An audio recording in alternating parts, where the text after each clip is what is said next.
Good morning, everyone, wherever you are in the world. Welcome to the working weekend. I have no idea. No, I do have an idea what we're going to do. But let me check first. So, we're going to be very chill today and just having some fun. I thought that, we spend our working weekends depending, or weekends, wherever you are, not necessarily working.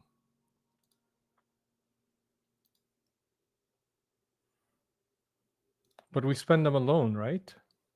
Most of the time, we spend them alone.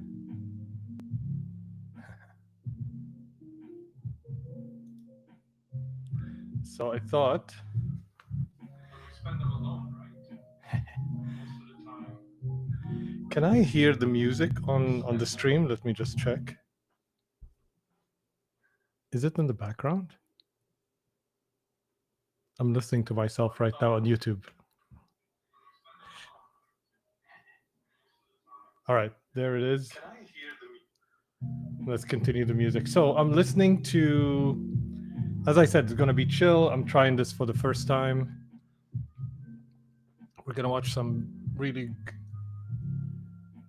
interesting videos. I'm going to share a few things with you.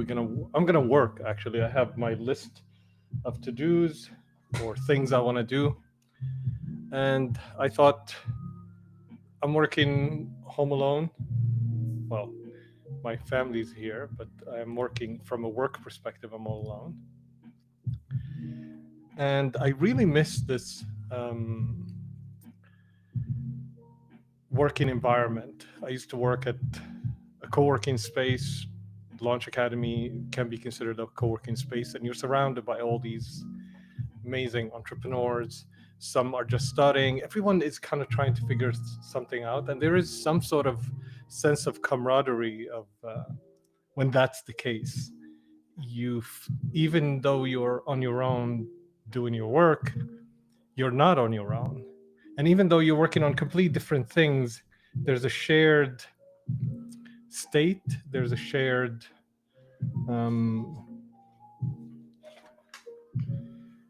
I think the word is camaraderie, but there's something you're sharing that you're not sure what it is. I think it's the striving together and you're all kind of in similar boats. And you're no longer, working on your own. You have someone to bump into. You can, if you're frustrated, you can look to the other side and see another person frustrated, so you're not also alone. When somebody, let's say, is enjoying something or meeting something, there's some movement around you. So I think that's something we miss today, being on our own. And it's I would love to come back for, there are areas or there are things that used to be great about, working together in an office. The idea of going to the office, the commute sometimes is not that nice. The idea of being forced to be there for a certain period of times are not nice. So I loved co-working spaces because it's a choice. You choose to be there, and you're surrounded by people that are kind of have a shared struggle towards materializing their ideas, making something happen, working through the challenges of building something or achieving something. So I think that's pretty cool. I'm listening to Lo-Fi Girl, right? So I have it right here. I think that's Lo-Fi Girl. No, that's actually not Lo-Fi Girl. So I actually put, let's see here, Lo-Fi Girl. Okay, now I'm Lo-Fi Girl. So it's a nice background music.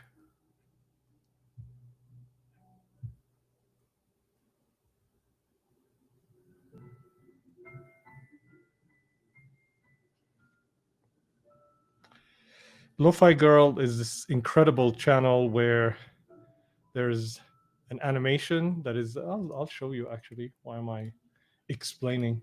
Let's open YouTube. As you can hear, it's really nice. And it's okay to see it on stream. So I love that they gave permission, whoever's behind Lo-Fi Girl. Let me show you what I'm looking at. If you're into something like this, that can be really nice. So you can, here we go. This is what it is. It's this live stream that is, I think, before there was an error in YouTube, it was one of the most, I think, the longest running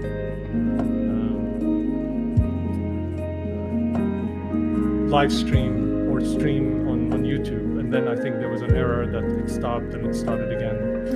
And it just plays this music and it's kind of relaxing. It's very nice for a working weekend. So that's what I'm listening to. So if you want to share, I'm gonna keep it low here just to give me my background music.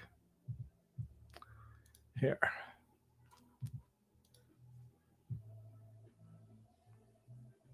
Let me fix how the layout looks. I don't know why the layout looked like that. So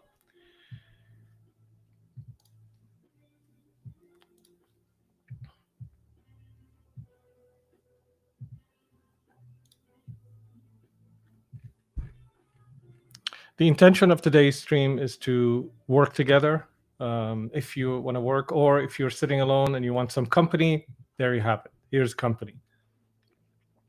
You didn't ask for it, you got it. I think I wanted. I think it's important to talk about. So today I have a few things to talk about, but the first thing I want to talk about is where I am with this journey, and I think there is merit to this conversation. So I'm going to jump right into it. Whenever we try to do something, whenever we are striving to do something, we stop ourselves for several reasons, which is important. You want to think through things. You want to make sure that whatever you're doing is, let's say it's whatever you're doing is gonna work, gonna achieve the result that you're after. So it makes sense that that's what you want to do. You want to make sure that your work is valuable. It's a good use of your effort and time. And I think while we're trying to do that, what we end up doing is we end up robbing ourselves from the opportunity to try things, to experiment, to fail, because we want success so badly. So, for example, today I wanted, the idea came to me. It's like, oh, you know what? I really would like to stream. I've had this idea for the longest, which is to do a stream that is me just working. I love to work, just like other people love to talk about politics and stuff like that.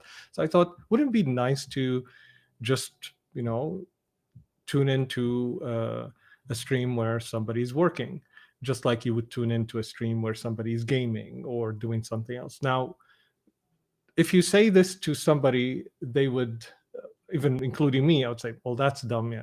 Who wants to watch somebody's working? Working is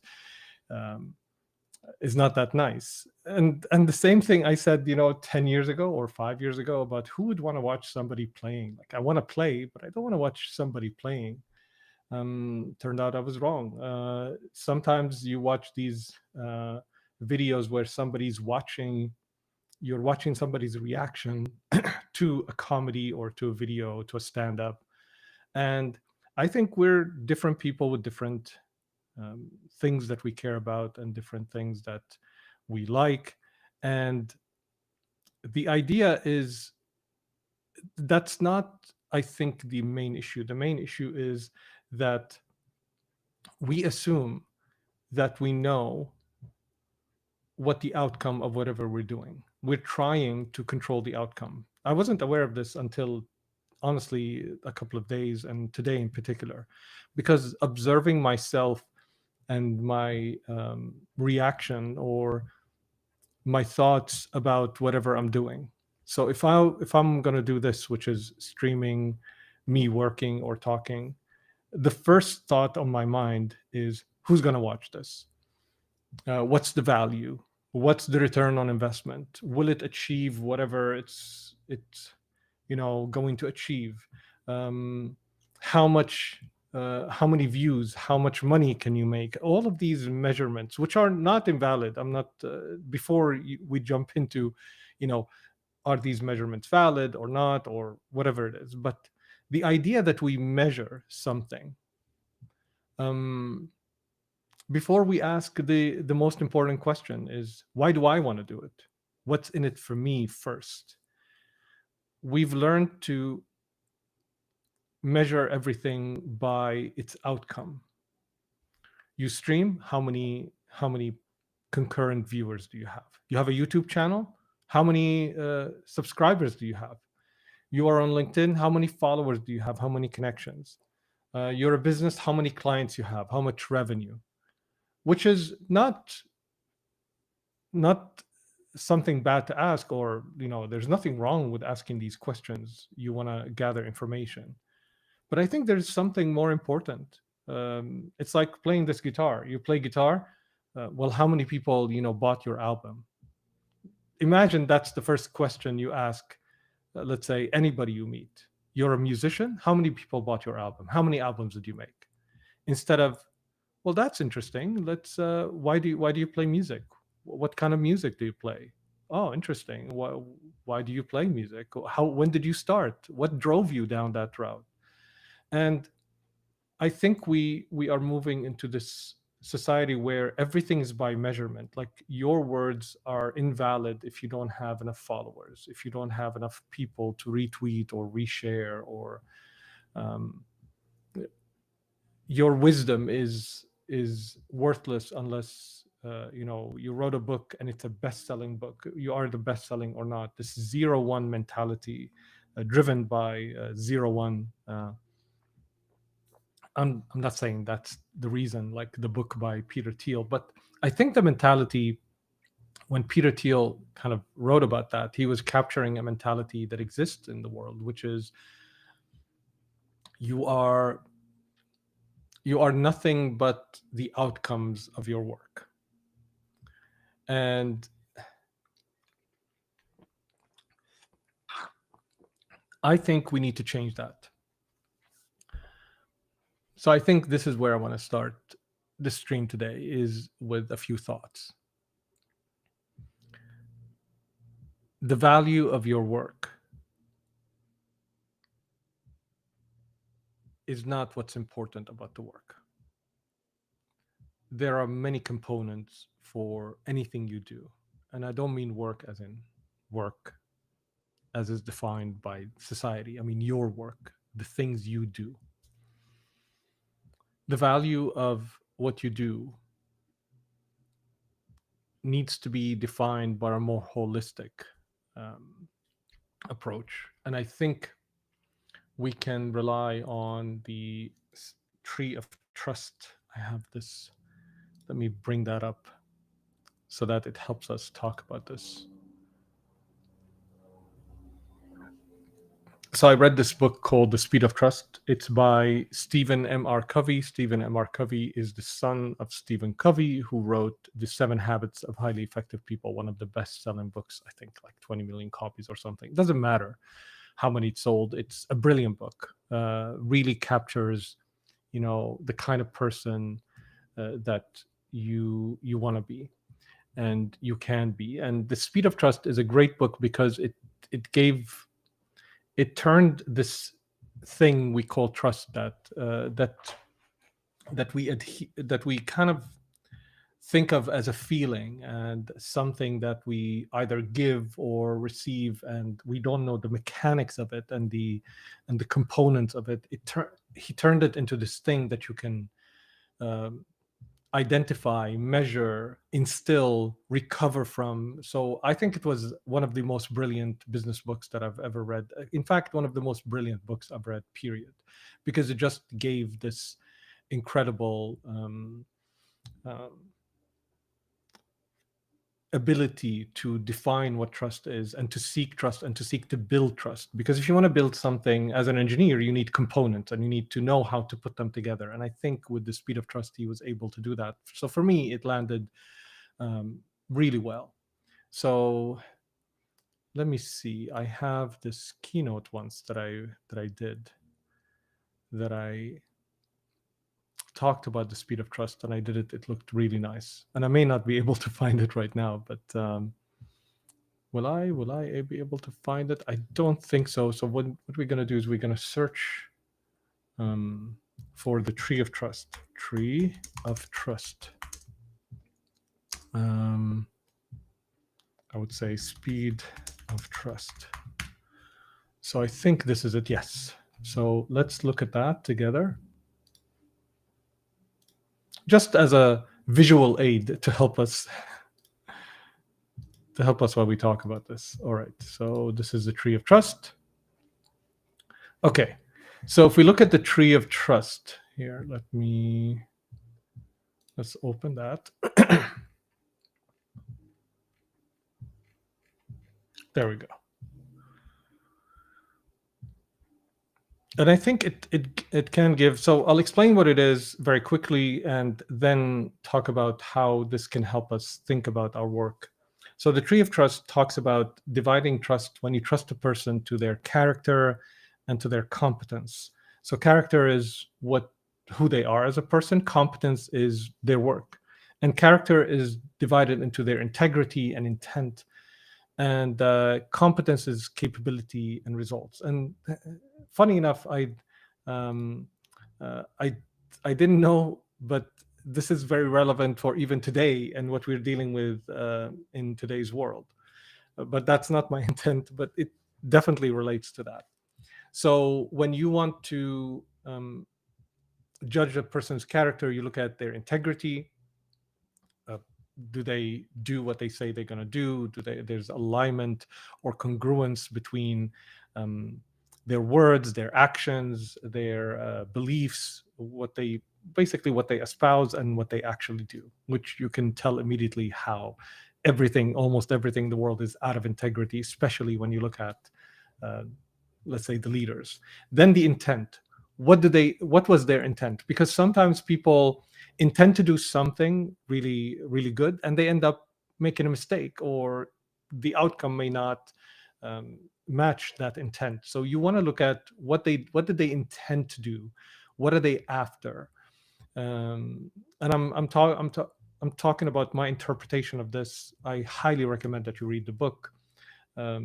And then you look at their competence, the capabilities. What are they capable to do? And the results. What is their track record? So let's actually give it a good example. I think he talks about a brain surgeon. This is a good example. Let's say you need brain surgery. Now, your mom has perfect integrity because she says she loves you, and she actually loves you, and she intends for you to survive and to succeed and to thrive, and to live. So she has the character to, save you, but she's not a brain surgeon, so she doesn't have the capability. So you won't ask her to operate and, let's say, remove your brain tumor, even though she's your mom and she has the perfect character for this. You want to work with let's say, with a doctor. I think there's one example where they talk about the insurance claims. And they say most people in insurance claims, no, I think malpractice lawsuits. So malpractice lawsuits for doctors, I think there's a statistic, we can search it up, that says that most people sue the doctors they don't like, not necessarily the doctors they made a mistake or who made a mistake. So when we connect with somebody's character, we kind of um, project on them that the competence. So that's why certain people, because they like Trump, they perceive him in that sense. Or if you like someone, you kind of give them the benefit of a doubt, as they say.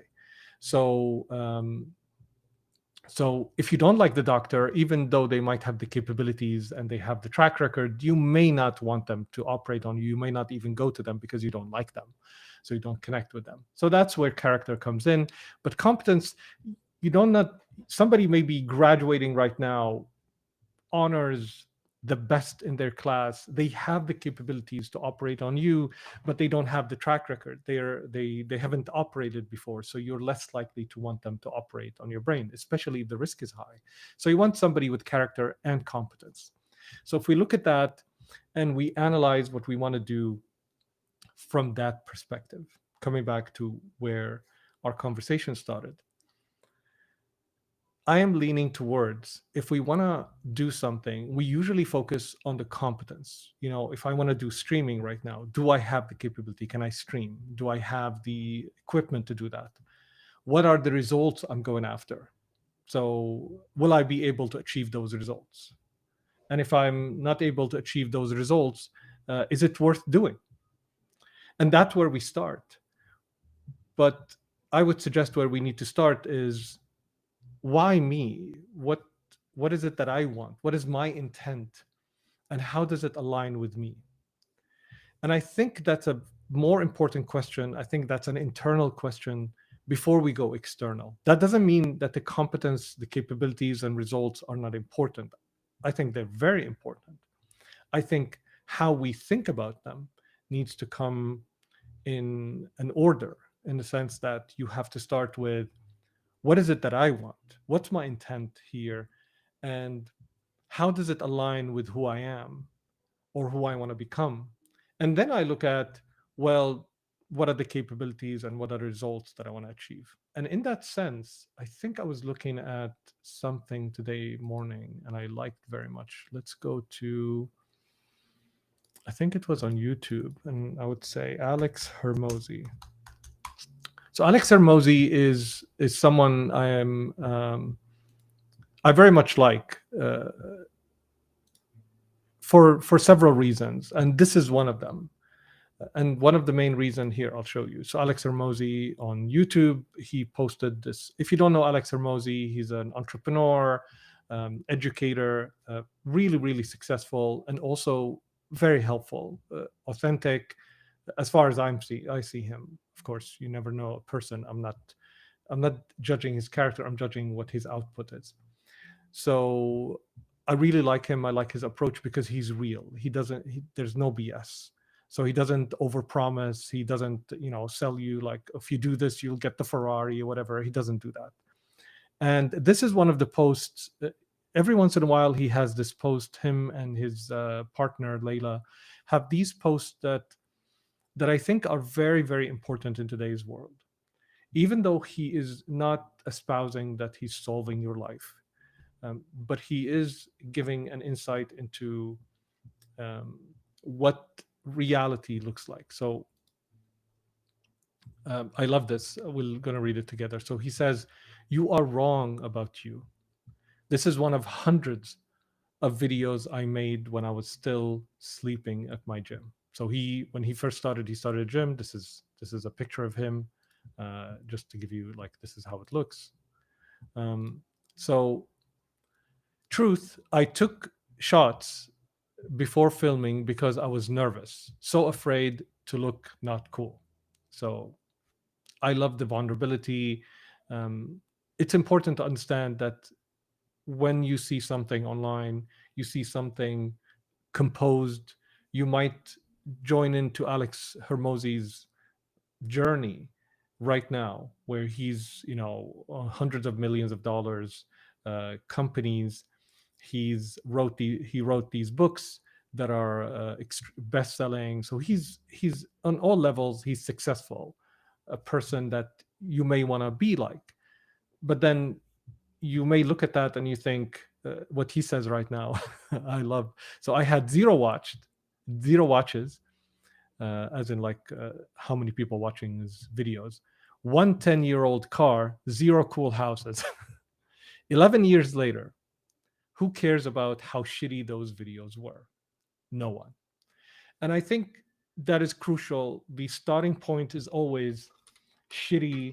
It's always not what you want it to be, and you got to be able to let that happen. These are the first steps. You're going to have to take shots that you're going to fail at, you're going to miss completely, and that is essential part of success. You're going to have to be able, or allow yourself and give yourself permission to fail, to create a stream out of nothing and completely suck at it, like I'm doing right now.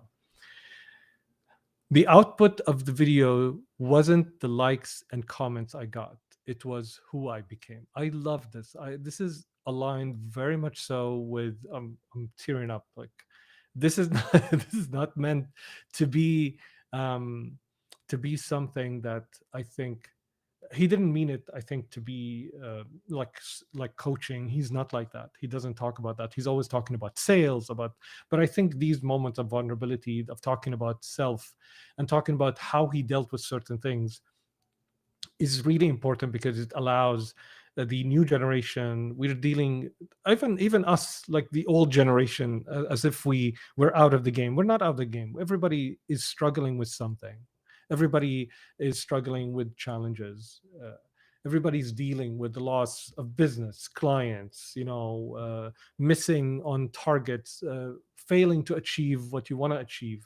So everybody's dealing with something. And he's saying, instead of focusing, because we create something and we want these likes, we want the comments, and we measure ourselves with that. So if we do a video, if I do the stream and I get 0 watches, I get no comments, I get no interactions, then I may make the mistake of assuming or thinking that this didn't matter. But it does. And this is what it comes down to. Who he became is what matters. This is the thing that I'm doing right now. The thing you're doing is a step towards who you're becoming. So whether you're taking it easy, being lazy, which is completely fine if it's by choice, it's going towards who you become. And whether it's you see yourself as, you know what, I want to become someone who streams, someone who connects with people through online, that is a step towards who you're becoming. And every step is needed for the step after that. You see my content now and act like I came out of the box this way. You're wrong. It sucked. And it'll suck for you too. So true. Most of the entrepreneurs I worked with, hundreds of entrepreneurs, thousands. And most of the greatest entrepreneurs who built hundreds of millions of dollars worth of companies. So if we're measuring like that, because somebody say, well, yeah, the ideas that sucked, every entrepreneur sucked, but did it succeed? Yes.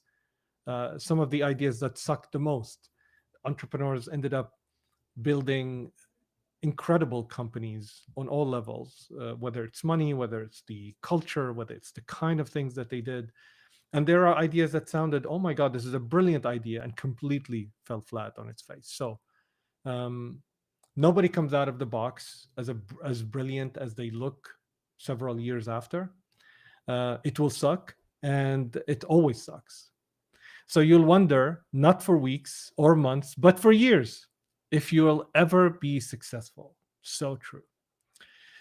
But the one thing that took me too long to learn is that I already was.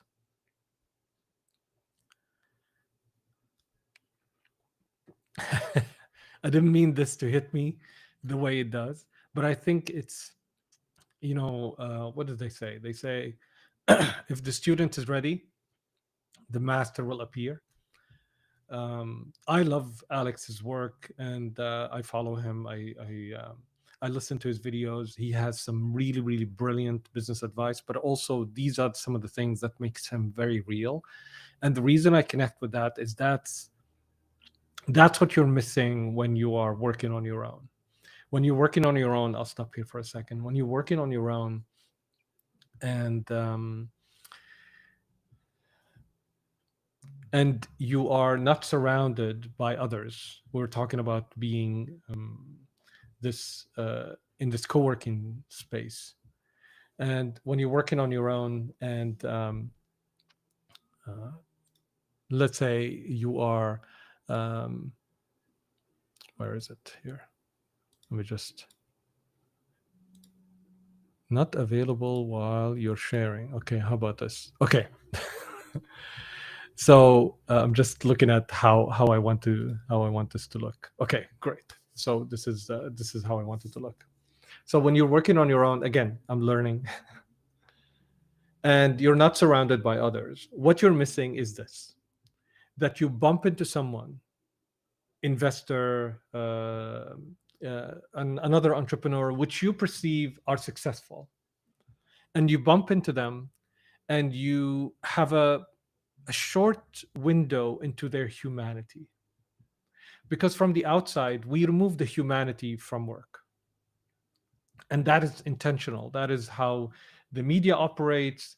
That is how the startup sector operates. That's how business operates. It's all about the numbers, how successful. Nobody wants to hear about how boring your work is coming to work. Nobody wants to hear about I mean, they want to hear about a little bit of the challenges, especially the worst ones, because it's good drama, like the lowest of the lows, then the highest of the highs. That's how it works. But nobody wants to hear, as you climb Mount Everest, that you spent 2 weeks or 2 months acclimating at base camp. That's, if you're not into the Everest lore, that's how you climb Mount Everest. You climb to the base camp, and then you stay several weeks there.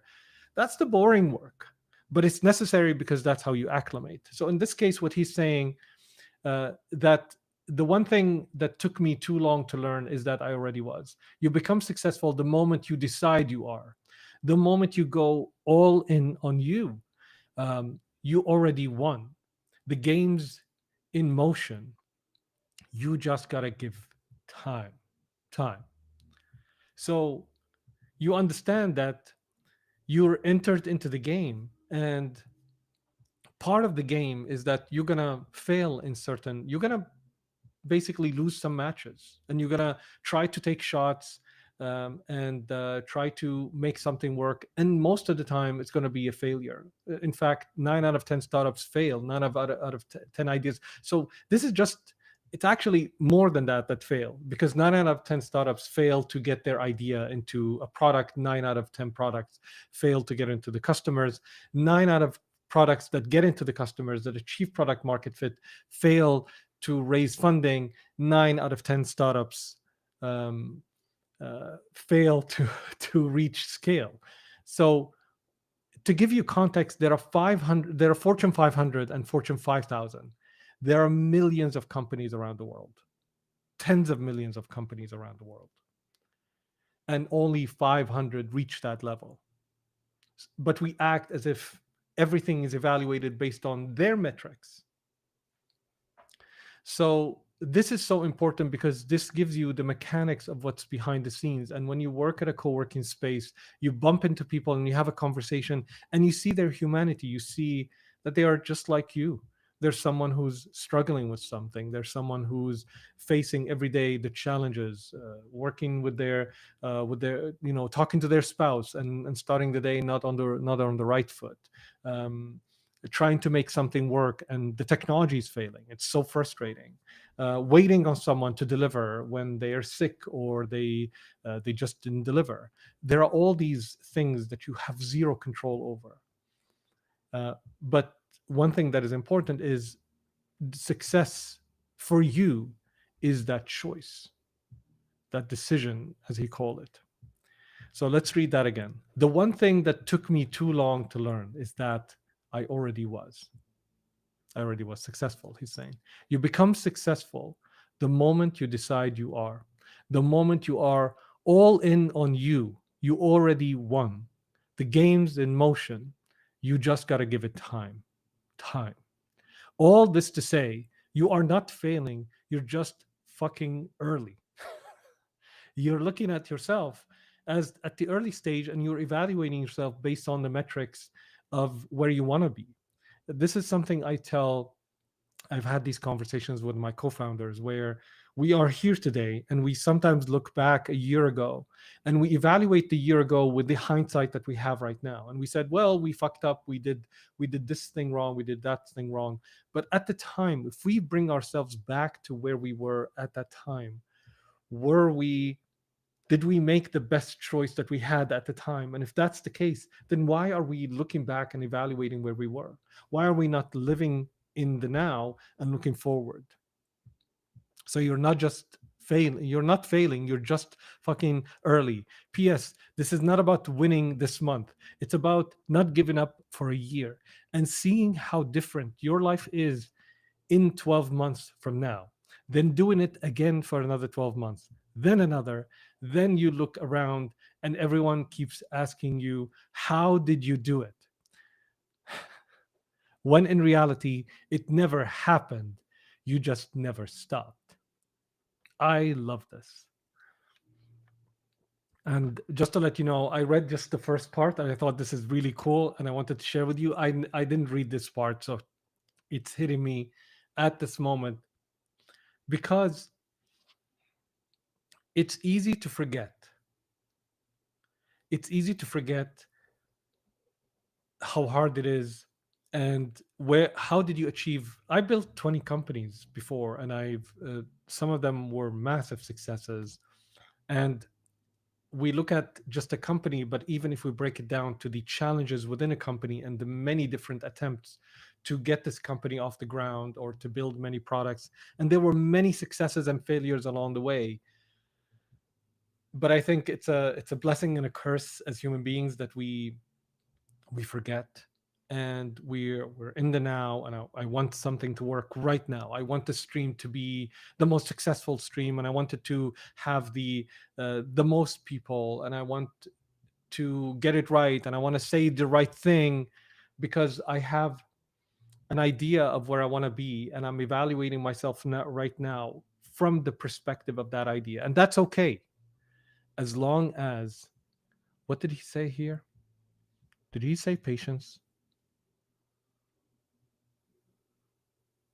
I want to read this again because I want to read it all. So, you are wrong about you. This is one of hundreds of videos I made when I was still sleeping at my gym. Truth, I took shots before filming because I was so nervous, so afraid to look not cool. I had zero watches, one 10-year-old car, zero cool houses. 11 years later, who cares about how shitty those videos were? No one. The output of the video wasn't the likes or comments that I got. It was who I became. Just this sentence alone is incredible. You see my content now and act like I came out of the box this way. You're wrong. It sucked and it'll suck for you too. And you'll wonder, not for weeks or months, but for years, if you'll ever be successful. But the one thing that took me too long to learn is that I already was. You become successful the moment you decide who you are, or you decide you are. I'm kind of putting my own words here. The moment you go all in on you, you already won. The game's emotion, you just got to give it time. Time. That's what I meant by patience. Patience. Yesterday, I was talking to Nick Atkins, and all of the conversation came from one thing in particular, which is he commented on one of my posts and he talked about patience, and we look at patience as like this passive thing that you're waiting, that you're sitting and waiting. But patience is action. You're acting, you're taking action, you're doing what needs to be done, and you're giving it time for things to materialize. You know, it's like I remember this brilliant book called The Wizard of Ads. Brilliant book about advertising, but also about life. And one of the things he talks about is that when we put out an ad, when we do something, it's like pushing a car. And the car at the very beginning, it's standing still. So there is momentum that you need to overcome in order for it to move. So at the very beginning, you put the most effort. So when you're starting anything, it requires the most effort from you, and there's zero movement. Like when you're first starting, depending on how big the car is, how heavy it is, it's barely moving. You're like trying and pushing and striving, and nothing is happening. And this is how it is when you start a business. This is how it is when you start a stream or do these videos. At the very beginning, nothing is happening. Nothing is materializing. And if you just measure, well, you know what, I pushed and nothing moved, then I moved to the next thing, you're never going to be you're never going to be able to take anything off the ground until you understand the nature of things. The nature of things is there is that momentum. If something's standing still, this is from physics, it tends to stay still, and you need a lot of force in order to overcome it. And if something's moving, it will remain moving unless there's something stopping it. So to get something moving, it takes all this effort. And once you push forward, what ends up happening is um, it starts moving a little bit and then a little bit, and then you apply, the more force you apply, the more results you get. And then it's moving, and all you have to do is kind of touch it, and it will continue moving. Now, once it starts moving. And that is what he's saying here, is that you gotta give it time. All this to say, you're not failing, you're just fucking early. You're looking at things when at the early stages, and at the early stages, everything sucks, nothing works. Working with hundreds and thousands of entrepreneurs, I know how much of a grind it is. That's why it's hard. That's why we like to join existing, companies, but there we have less impact on the decisions. That is, if you want, if you want to do it that way. So you're not failing, you're just fucking early. P.S. It's not about winning this month. It's not about, it's about not giving up for a year and seeing how different your life is in 12 months from now. This is such an important point, which is we govern and say, you know what, I'm going to give it a month. I'm going to give it a few weeks and I'll see. And that's fine. But what is it that you want to see? You want to see if you want to continue something, or you want to see early signs of traction. What is it that you want to see? And you have to understand that things do take time, uh, a long time sometimes. So we're going to come back to the tree of trust and how this relates to it. So it's not about winning this month. It's about not giving up for a year and seeing how different your life is 12 months from now. Then doing it again for another 12 months, then another. Then you look around and everyone keeps asking you how you did it, when in reality, it never happened. You just never stopped. So nothing just happens. I think this is also a very, very important one. This is, to me, Alex is really smart, and the way he puts things together, great experience. He's wise in that sense. But this is one of the best things I've ever read for him, from my perspective, because it captures the entrepreneurial spirit and the things I saw day in, day out as entrepreneurs, not just his experience. This is the experience of almost every entrepreneur, every successful entrepreneur. You meet them when they've raised these hundreds of millions of dollars. But when you see, like, if you've used Canva, I've talked to the founder of Canva, and she did 300 pitches for investors, and nothing materialized until she raised that funding round. And she used to come from Australia to the US today to do these pitches. And that's sometimes what happens. You do a lot and you see no results, and then the results starts happening. But actually, it never happened to you. You just never stopped, because you can't just do something and say, well, I'm waiting, I did this stream, let's see what's going to do. No, you just keep on going. And I think this is exactly what I needed to hear, and I thought of sharing it with you. So, how does this relate to the tree of trust? And I think one of the things that can help us think like that is to start with the character, our own character. Why are we doing what we're doing? Why am I streaming? How does this align with who I am? What's my intent? And then look at the capabilities, the results. Um, Even the workshops that I'm doing, even everything that I'm going after, um, the writing, the articles, um, and understanding that the reason to continue something, sometimes we use the competence and the capabilities and the results as a reasoning to continue. Like, do I want to do this business? Well, it's not generating any revenue, so I should leave it. Well, no, come back. I remember having a conversation with an entrepreneur that she sold her company for hundreds of millions of dollars. Brilliant entrepreneur. She was like in her 20s. Um, and we were having this conversation where we were talking about um, we were talking about getting advice from certain highly experienced advisors, so have the capability, have the results. And she was saying to me, I hear their advice, and I know it's important to achieve these results and to you know and to take the business in a certain direction, but I'm feeling a disconnect with why I started this business, um, and I don't know what to do. And I asked her, why did you start this business? Why? What is it that you wanted to do and to get out of it? And she remembered the story from a family member. I'm not going to say much because I don't want people to identify who she is. So she mentioned the story from a family member. The reasoning why she started the company she started is to help that family member.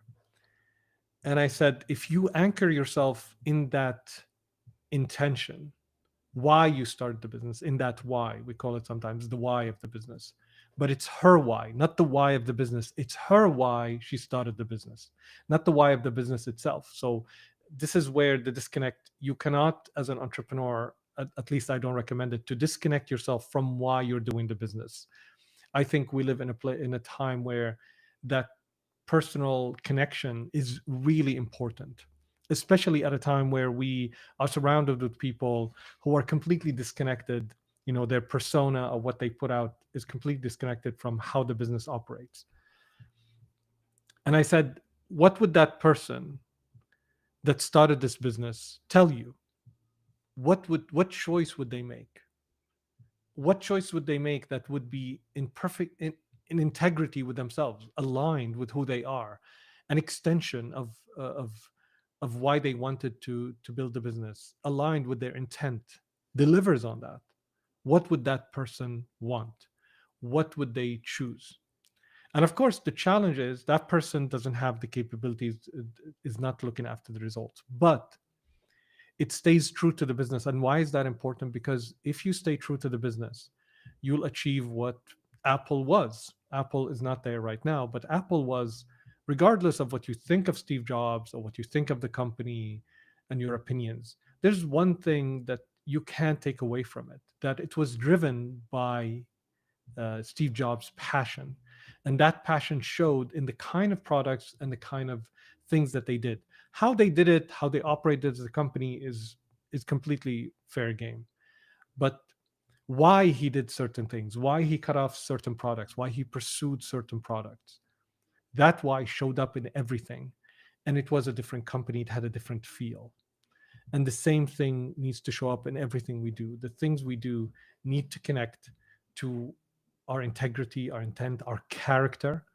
And I think that's where we need to start when we want to make a choice. Then you can add to it the capabilities and the results.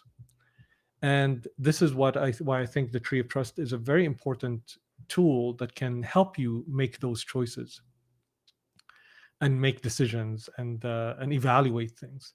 So why am I here? Why I want to do this stream is because I want to, because it brings me joy to connect with people.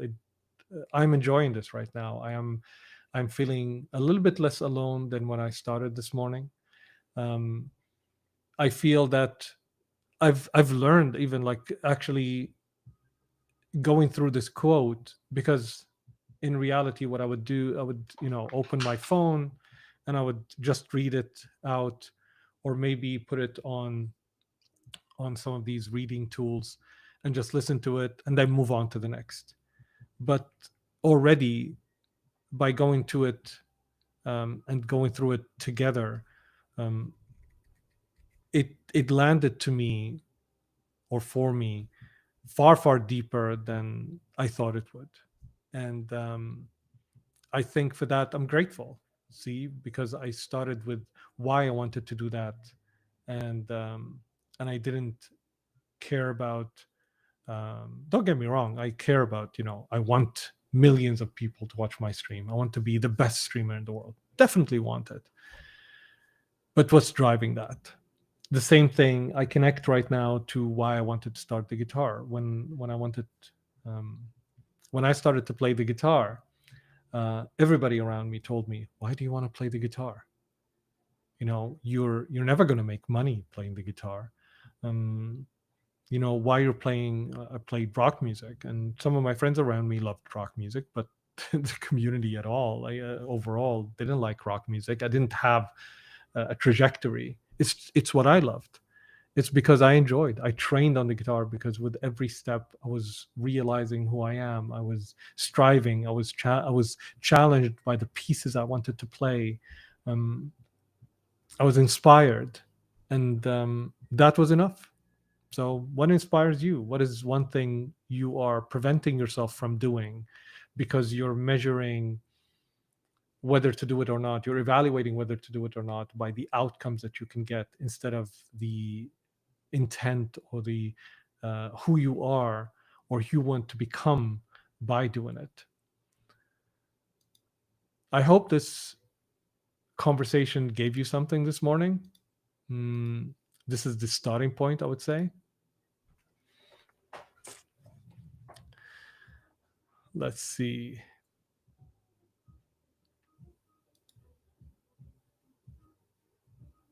I'm just gonna view if there is any comments. Muhannad, hello, Muhannad. So Muhannad is a cousin of mine. Let's see who's on stream. He's a cousin of mine. He lives right now, I think, in Canada, and I had no idea that he's watching me. So let's say, hey, glad to see you here. This is nice. See,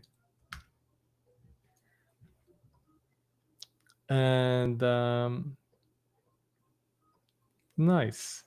What else? Jim Lord said, thanks for that. That is where we are with.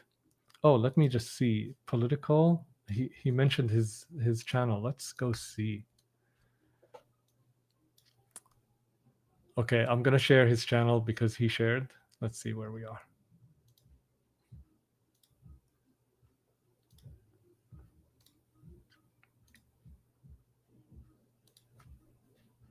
Public record of oaths of the politician's creed. What is this? Interesting. Honesty, integrity, transparency. Love it already. Every candidate here has pledged to uphold the politician's creed. Politicians and candidates who wish to remain accountable to their constituents, free from party pressure and big donor influence. I love it already. Take the oath of the politician's creed. This is remarkable. What is this? Let me come back. I'll show you where this came from. Oh my god, I'm loving this. So let's share this instead. Okay, so I'm sharing now my stream on my stream, and this is from Jim Lord, and he said he shared this with me. He said the oath of office, and I'm loving this already. This is awesome. This is awesome. I love it. So let's go back and see what we have here. I'm going to comment like this is incredible. First of all, honesty, integrity, and transparency, brilliant. This is what everyone needs to account. This is the biggest challenge of what's happening in politics today. I really don't care. I do care what causes you go after. But I think before we debate the causes and the I would say the agenda or the things that you're going after or the things you advocate for, the first thing that we need to talk about, are you honest about this, or are you just doing it for the money? Do you have integrity? You're someone, I mean, we were just talking about that. I love this. We're just talking about that. Do you have integrity? How does let's go, how do you there it is. Are you congruent? This is the integrity. I think let's go through the speed of trust, and I love this. This is from the Design Group International. Philip, I just want to give credit to Philip C. Bergey, I think. So let's read that. This is what so integrity. Are you congruent? Basically, there is a congruency, alignment between what you say, what you do, intent, what's your agenda, what are you going after, capabilities, are you relevant, or are your capabilities relevant to the thing that you want to do, and results, what is your track record? And he talks about the 13 behaviors, which are the behaviors that you can demonstrate or show, that will lead to your character and your competence evaluation, because you evaluate from the behaviors, how you show up. And the first behaviors: talk straight, be honest, tell the truth, let people know where you stand, use simple language, call things what they are, demonstrate integrity, don't manipulate people or distort facts, don't spend the truth, don't leave false impressions. I mean, the exact opposite. This is the first behavior of how you build trust, and why I go out of my mind when people trust these don't these assholes that I was going to say a different word, that sit and pretend to be leaders. And this is why I'm loving this. um, Jim, this is incredible.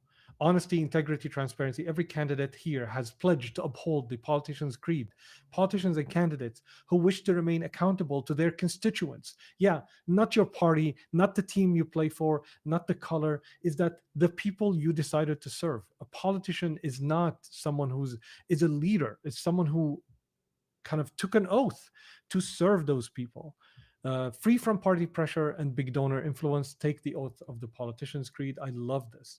Each candidate you see here has passed background checks, reference checks, multiple interviews, and a review of past voting records if previous in office. Only then are they certified under the politician's creed. I love this. This is like a certified politician. This is a certification. This is incredible, Joe. I love the idea, by the way. These oath ceremonies are the final step in the process. So there's a ceremony of an oath ceremony. This is something I wrote on Substack, on my Substack. So shout out to my Substack. Please go there. And some of the articles that I wrote there, I think I wrote about this. Where is it?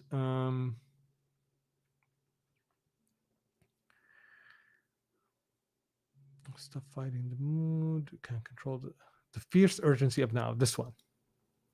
In the first fierce urgency of now, I wrote about this. And I said, we are trapped in a ridiculous game of pretend. We sanitize the obscene, rationalize the corrupt, and politely look away from the fire consuming our world. And it's time to stop. Donald Trump betrayed his oath of office and declared himself an enemy of the people of the United States. In the last few days, Trump declared war on American cities, sent his masked army to grab people off the streets and attack local police, called anyone who doesn't vote for him vermin, told the top military brass he wants to make American cities training ground for the military, told the Navy everything will be better once we get rid of the Democrats. A little snippet of the past few days. If you go back a few months, the list is endlessly long. And that was my point, is that he betrayed his oath of office, which is why I'm loving this, which is when you take an oath, when you say you're going to do something, it's not, it's not something to be taken lightly. It's how we build trust, and trust is so crucial for the human species, because when we were how we evolved in our lives, regardless of where we are today in these, couple of hundreds of years. How we evolved for hundreds of thousands of years is that we were these communities that had to collaborate, had to collectively work together, because on your own, you're extremely weak. This idea of the lone wolf, of the person who is completely independent, lifting yourself with your bootstraps, living independent on your own, land, and you can, what is it, survival. And I love the survival, the idea of, being rough and being able to survive on your own, and being able to deal with the elements and win over the elements of the environment. But it's not real. That comes from, in order to do that, you have to have all this training from someone else. You don't have the capabilities on your own.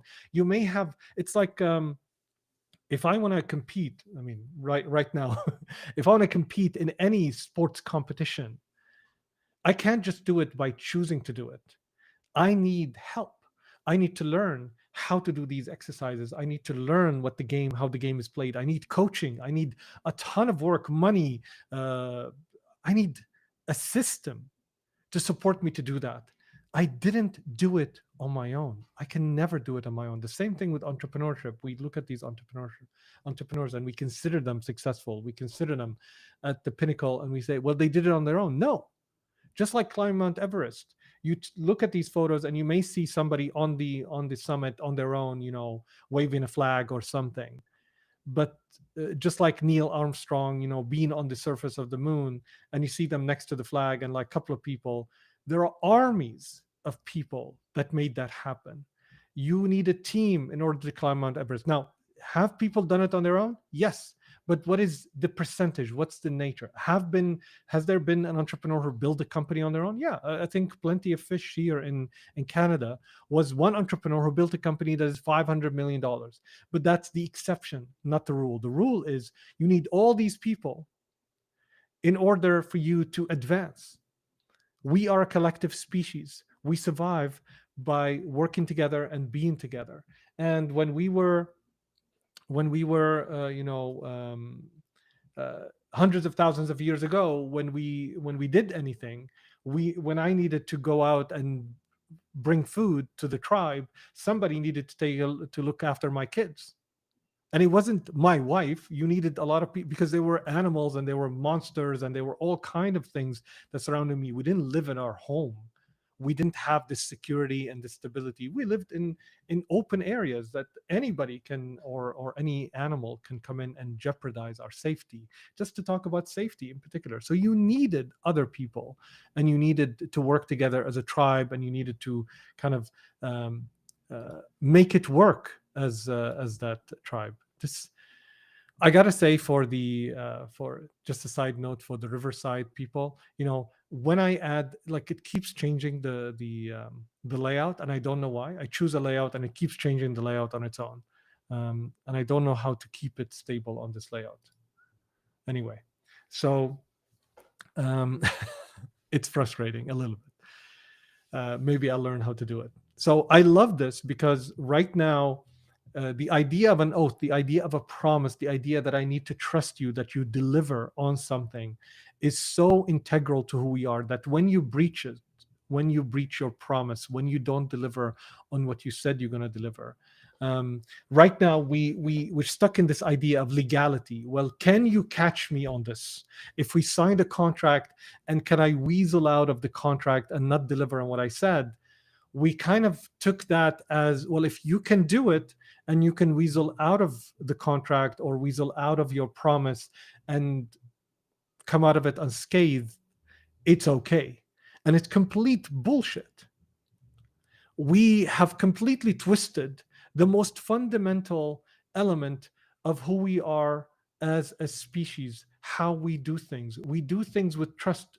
For us to be a tribe, you need to trust that the person next to you will protect you, will defend you, will come and, put out a fire that is happening in your house, because we understand. I wrote this article about the fire in London. that happened, the big fire in London. I think it's 1600s or after, and after probably the 1800s. I'm bad with with dates. Let's go back to this. Where did I think where is it? The fire. I think this is it. Yeah. The house is burning and they're selling us buckets. Yes. Pudding Lane's bakehouse was dark. Embers breathed in the oven, and the spark found a bed of dry firewood. So this is a bakehouse, I think, part of the that used to bake for the king. They're 1600s. And what ends up happening is a fire started there, and the fire spread across London. 13,000 homes, 87 churches gone. So after that, they established, the fire brigades, the professional fire brigades. We have a fire brigade, and we have, the fire department and the police department, because we can't survive on our own. If you realize, like, you know what, I'm capable, I know how to put out a fire. Well, maybe you're sleeping, maybe you're out. And the idea of, leaving someone to fend for their own as if we're separated, that's not going to happen. When someone is left on the street and is homeless, and they turn, let's say, to crime to feed themselves, and they try to survive, it will hurt other people. So the idea that you're on your own and you have all the capabilities, and if you didn't succeed, it's a moral failing, it's a failing on your own, is complete bullshit. And we need people to deliver on their oath, on their promises, on what they said they're going to do, or acknowledge and redesign the agreement. That doesn't mean that when you say something, that's it, it's done. No, you can say it again, but acknowledge. And I think this idea that came, I don't want to be unfair, and I don't think it came from the idea of these real life programs and shows, reality shows that shows people in their worst. And because of that, people made a ton of money. And then, like, well, you know what? The more horrible I can be, or I can be whoever I can, and I still make money, as if that's a measurement. And it's not a measurement whether you can make money or not. The measurement is who you're adding value to. Are you living up to your promises? Are you honest? Are you telling the truth? Are you telling this is a behavior? Demonstrate respect. Are you respecting others? Do you have genuinely care for others? Remember, this is a business book, and he's talking about how to succeed in business and how to build trust in business, because business is human. You need that empathy, you need that trust. This is why we work with people. The reason why you buy something is because there's a promise by the person who is selling it to you that's going to do what it says is going to do, not because it's a technical marvel. The technology that is in it is meant to deliver something to you. It's to deliver on a promise, and you need to trust it that it's going to do that. Because if I'm going to buy something that is worth thousands of dollars or even hundreds of dollars, and I can't trust that it's going to do what it's going to do, I'm not going to do that. It's not about the money, it's about trust. So demonstrating respect, genuine care for others, but the first thing, be straight, telling the truth. And I love that. This connects brilliantly with this. And so thank you, Jim, for showing me this and for sharing. And we go back to, I think, let me go back to the oath part, and then we come back to trust. This is not how I thought the stream will go, but I'm loving it. So each candidate you see here has passed background checks, reference checks, multiple interviews, and a review of past voting records. Incredible. This is exactly what's missing right now, because all of these assholes, politicians that are coming on screen and telling you this, that, whatever. And if you look at their voting record, that's all you need to know who they are. What they say is complete bullshit. And that's why people don't believe them, because they say something and they do something else. Look at their voting records. Stop looking at what they say on screen. Stop using that as an example. Look at their voting record. Look at what they did. Look at what they promised and what they delivered. And do they weasel out of the promise? Do they have the communication ability to weasel out of a promise instead of having the moral integrity to say what they said, or to acknowledge they're making a mistake? And we can point to something else right now that I think would be amazing. But let's go back here. These oath ceremonies are the final step in the process by displaying the TPC badge on their sites, media, and campaign material. These candidates commit to honesty, integrity, and transparency. When you see this badge, you can be confident that the candidate will represent their constituents faithfully without resorting to gaslighting or external influence. I am in love with this. This is incredible. 25 videos, 5 subscribers, started in October 2025. This is amazing. 99 views. This is incredible. I'm gonna subscribe first. And this is 6 minutes. Let's actually see these 6 minutes here.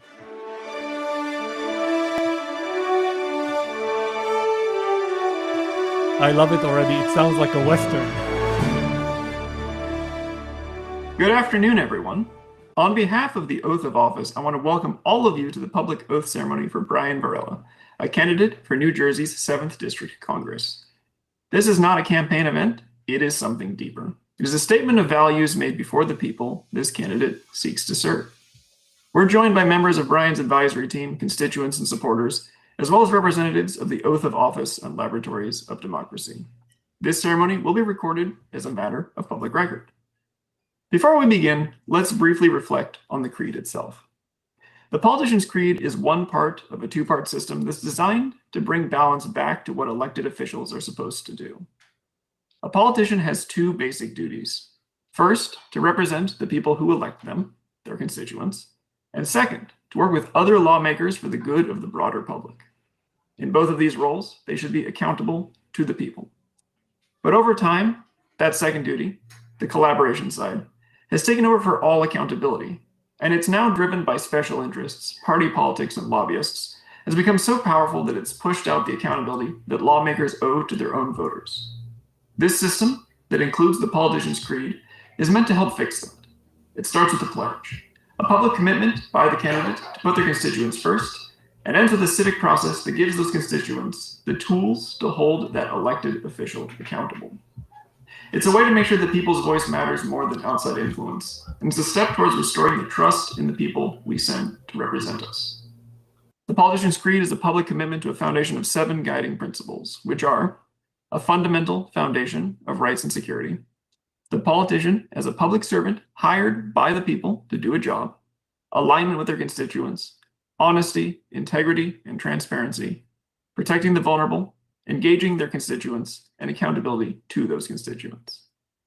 Each principle is stated as an article of the Politician's Creed to act as a safeguard for democratic representation. It is nonpartisan, non-negotiable, and enforceable by the people. Every candidate endorsed by the Oath of Office swears to uphold each of these articles, not just during their campaign, but throughout their service.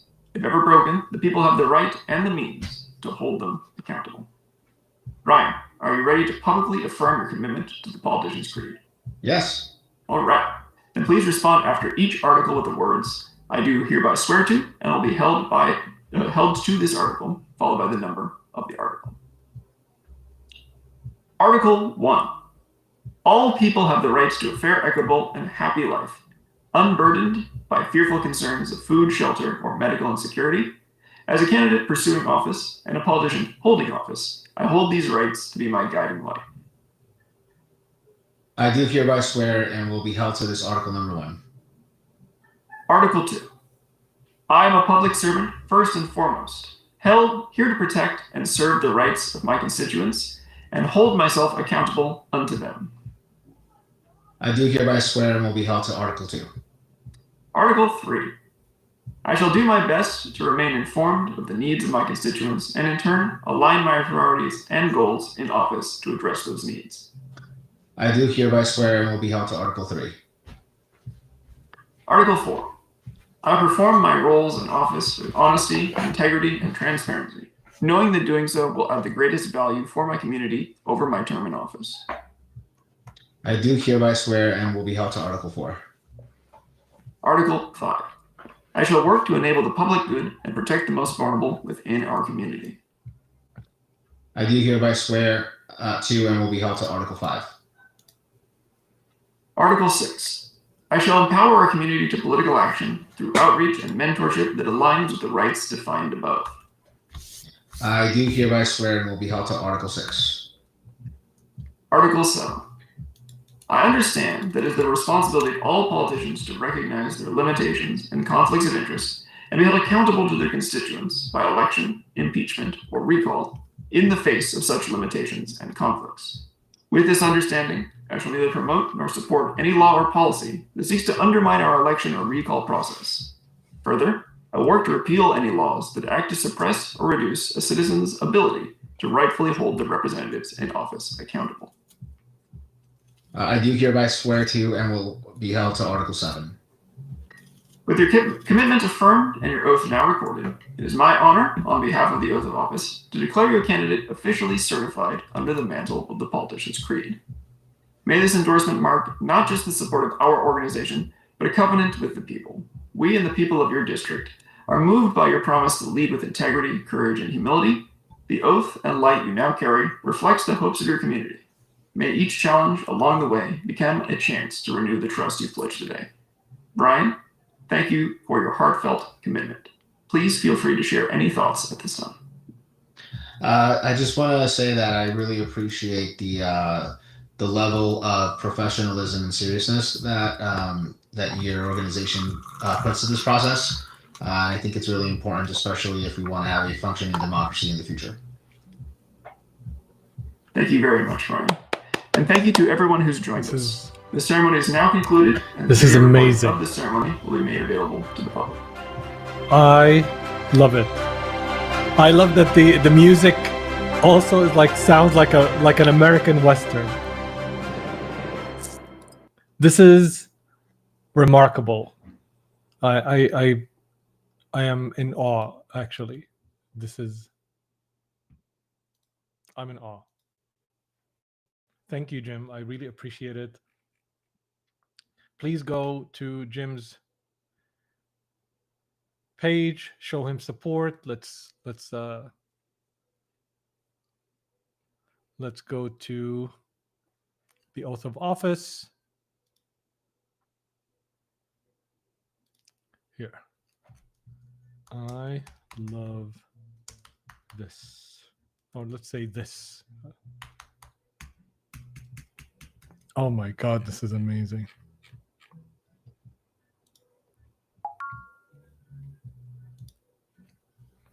You know, one of the most I would say one of the things I love about America, and this is something that I spoke about, and I think I wrote about in one of the posts that I have. Let me just do this here. Go back to the trust. We're going to continue about the trust because I didn't know we were going there, but that's what we're going there. This is working. I'm supposed to be working today. This is the working weekend, but hey, that's actually one of the beautiful things and the challenging things about working in a co-working space is that you stumble on conversations, like you go to drink water. Like I was here, I opened the stream and you bump into someone and you stumble on a conversation that is more, I wouldn't say more important, but that is a conversation that you want to continue. That I don't know what's going on with Riverside. It says that the picture-in-picture is not working. Anyway, I'll remove that and I'll put my picture so you can see me.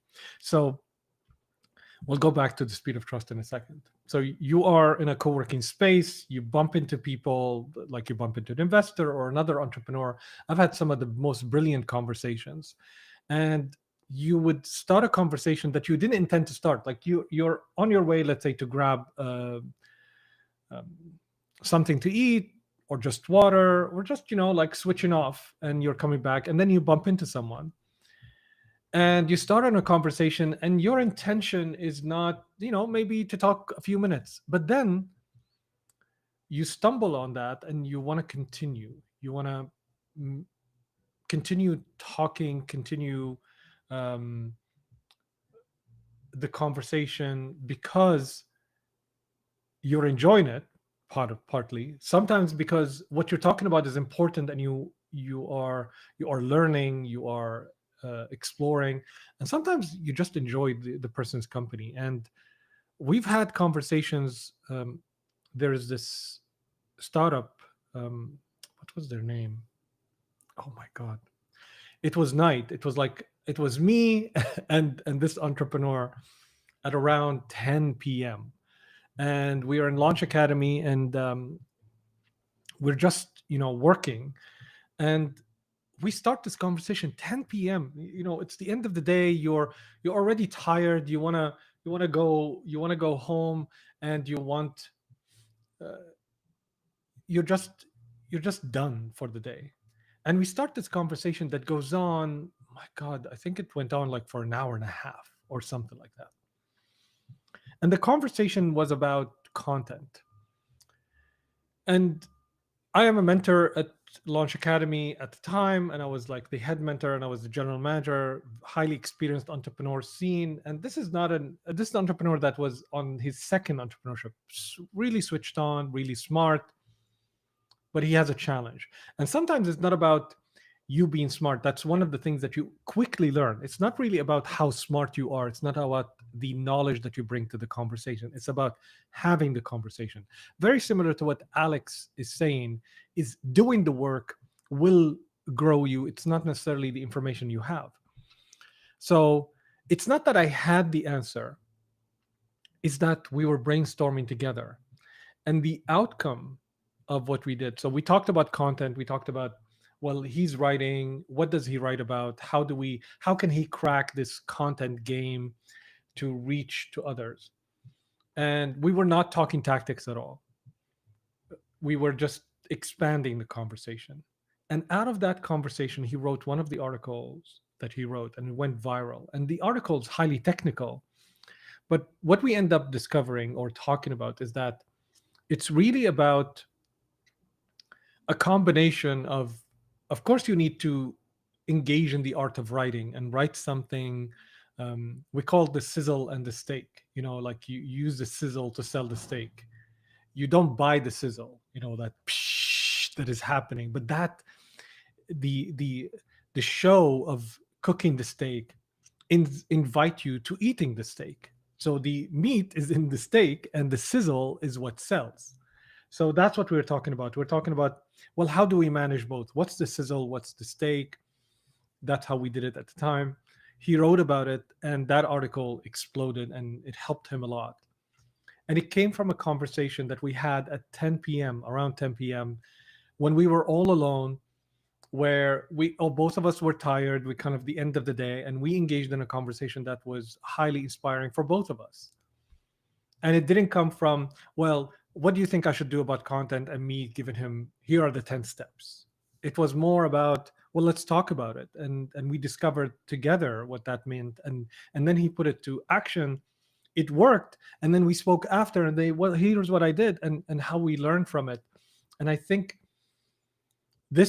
what I'm experiencing right now is very close to that, which is, I started with a certain intent. We are in that co-working space to work and to achieve a result and to get that result. And then we stumble on something. And are we willing to give it time and to give it the attention and the space needed for that thing to materialize into something else, or not? I enjoy conversations. I am there to serve entrepreneurs, and sometimes is about having conversations that may go nowhere. And in that sense, today, a higher purpose than me doing work and finishing my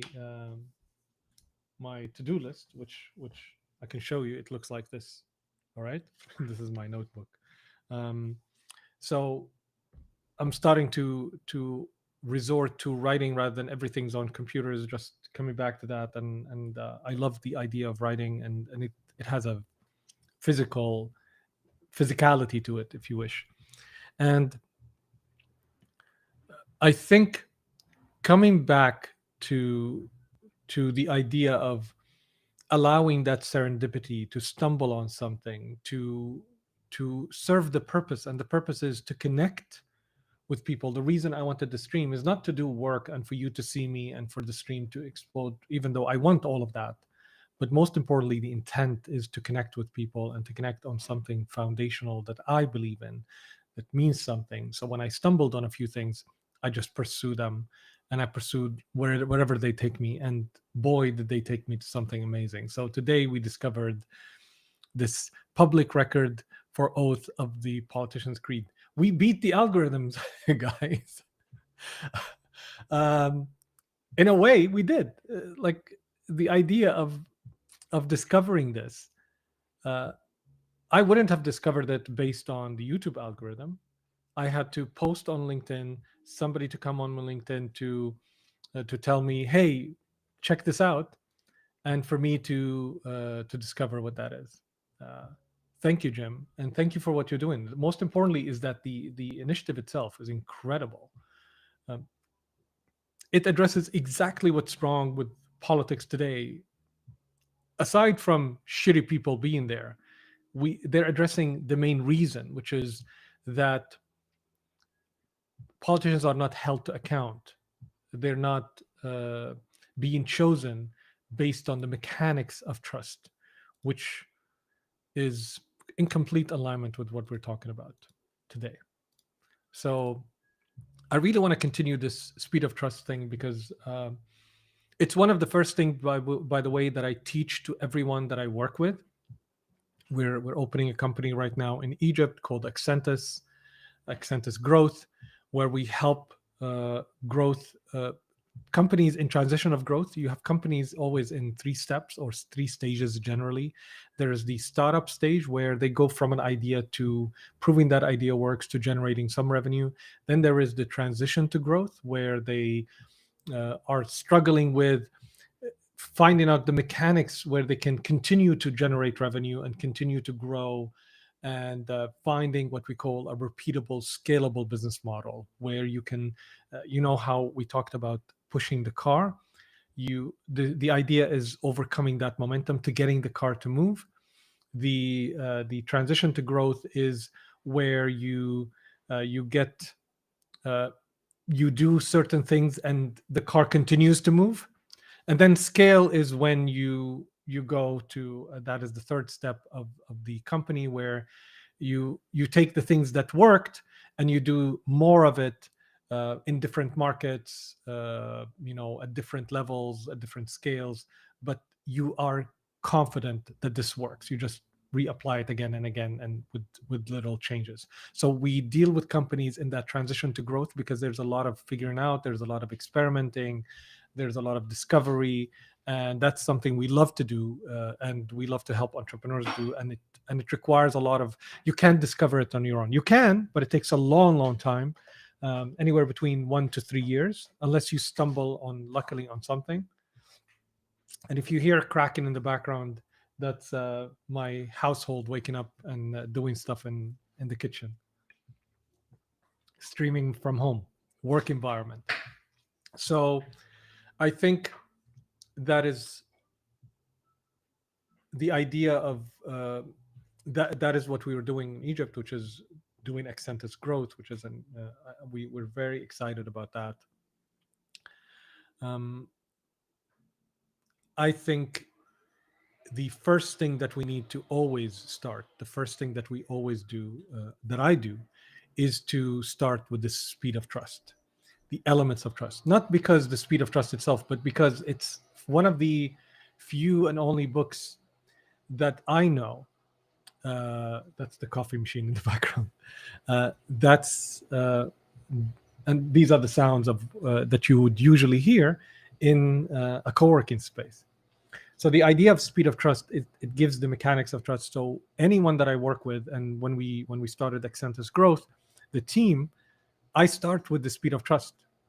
here's what are the elements of trust. Reason is your job is to build trust with others, with your customers, with the people you're working with your partners, with your team members. And you need to understand the mechanics of it. So coming back to the mechanics of trust, if you're joining us, we're looking at the tree of trust, which is adapted from the Speed of Trust, Stephen M. R. Covey. It has two components: character and competence. Character, who you are; competence, what you do. And the character is dependent on integrity. Are you congruent? Is what you say is what you do. And what's your intent? What's your agenda? Why you're doing what you're doing? And then your capabilities, are they relevant to what we're doing? If we have a job that is a job of, let's say, HR, bringing someone who has hundreds, years of experience in sales, mismatch in capability. So their capability is not relevant to the task. So they may be the best salesperson, but if we need someone in HR, that doesn't work. And then the results. Have you generated results before? Or what's your track record? So these are the elements, and there are behaviors that through which you can demonstrate that trust, or you can earn that trust. And these are the behaviors we're going through. I'd love to go through them all. We'll read them together and I'll comment.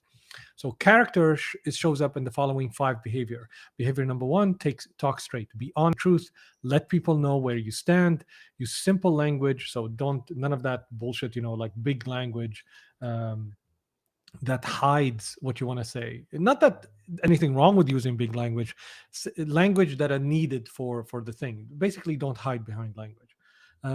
Call things what they are, demonstrate integrity. So demonstrate that you're aligned with what you're doing, and don't manipulate people or distort facts. Don't spend the truth, and don't have false impressions. Don't leave false impressions. Behavior number 2, demonstrate respect, genuinely care for others, show you care, respect the dignity of every person and every role. This is extremely important. Whether you like people or not, everybody deserves dignity, and you should treat them as such. Treat everyone with respect, especially those who cannot do anything for you. This is extremely powerful. So you see that all the time. Somebody shows up and they're more important, or they can do something for you, and somebody immediately drops and immediately goes to them. They treat you based on how many followers you have, the level of importance, what you can do for them. But to show up the kind of character that you are is how you treat everyone. And this is something you learn very quickly in the entrepreneurship space.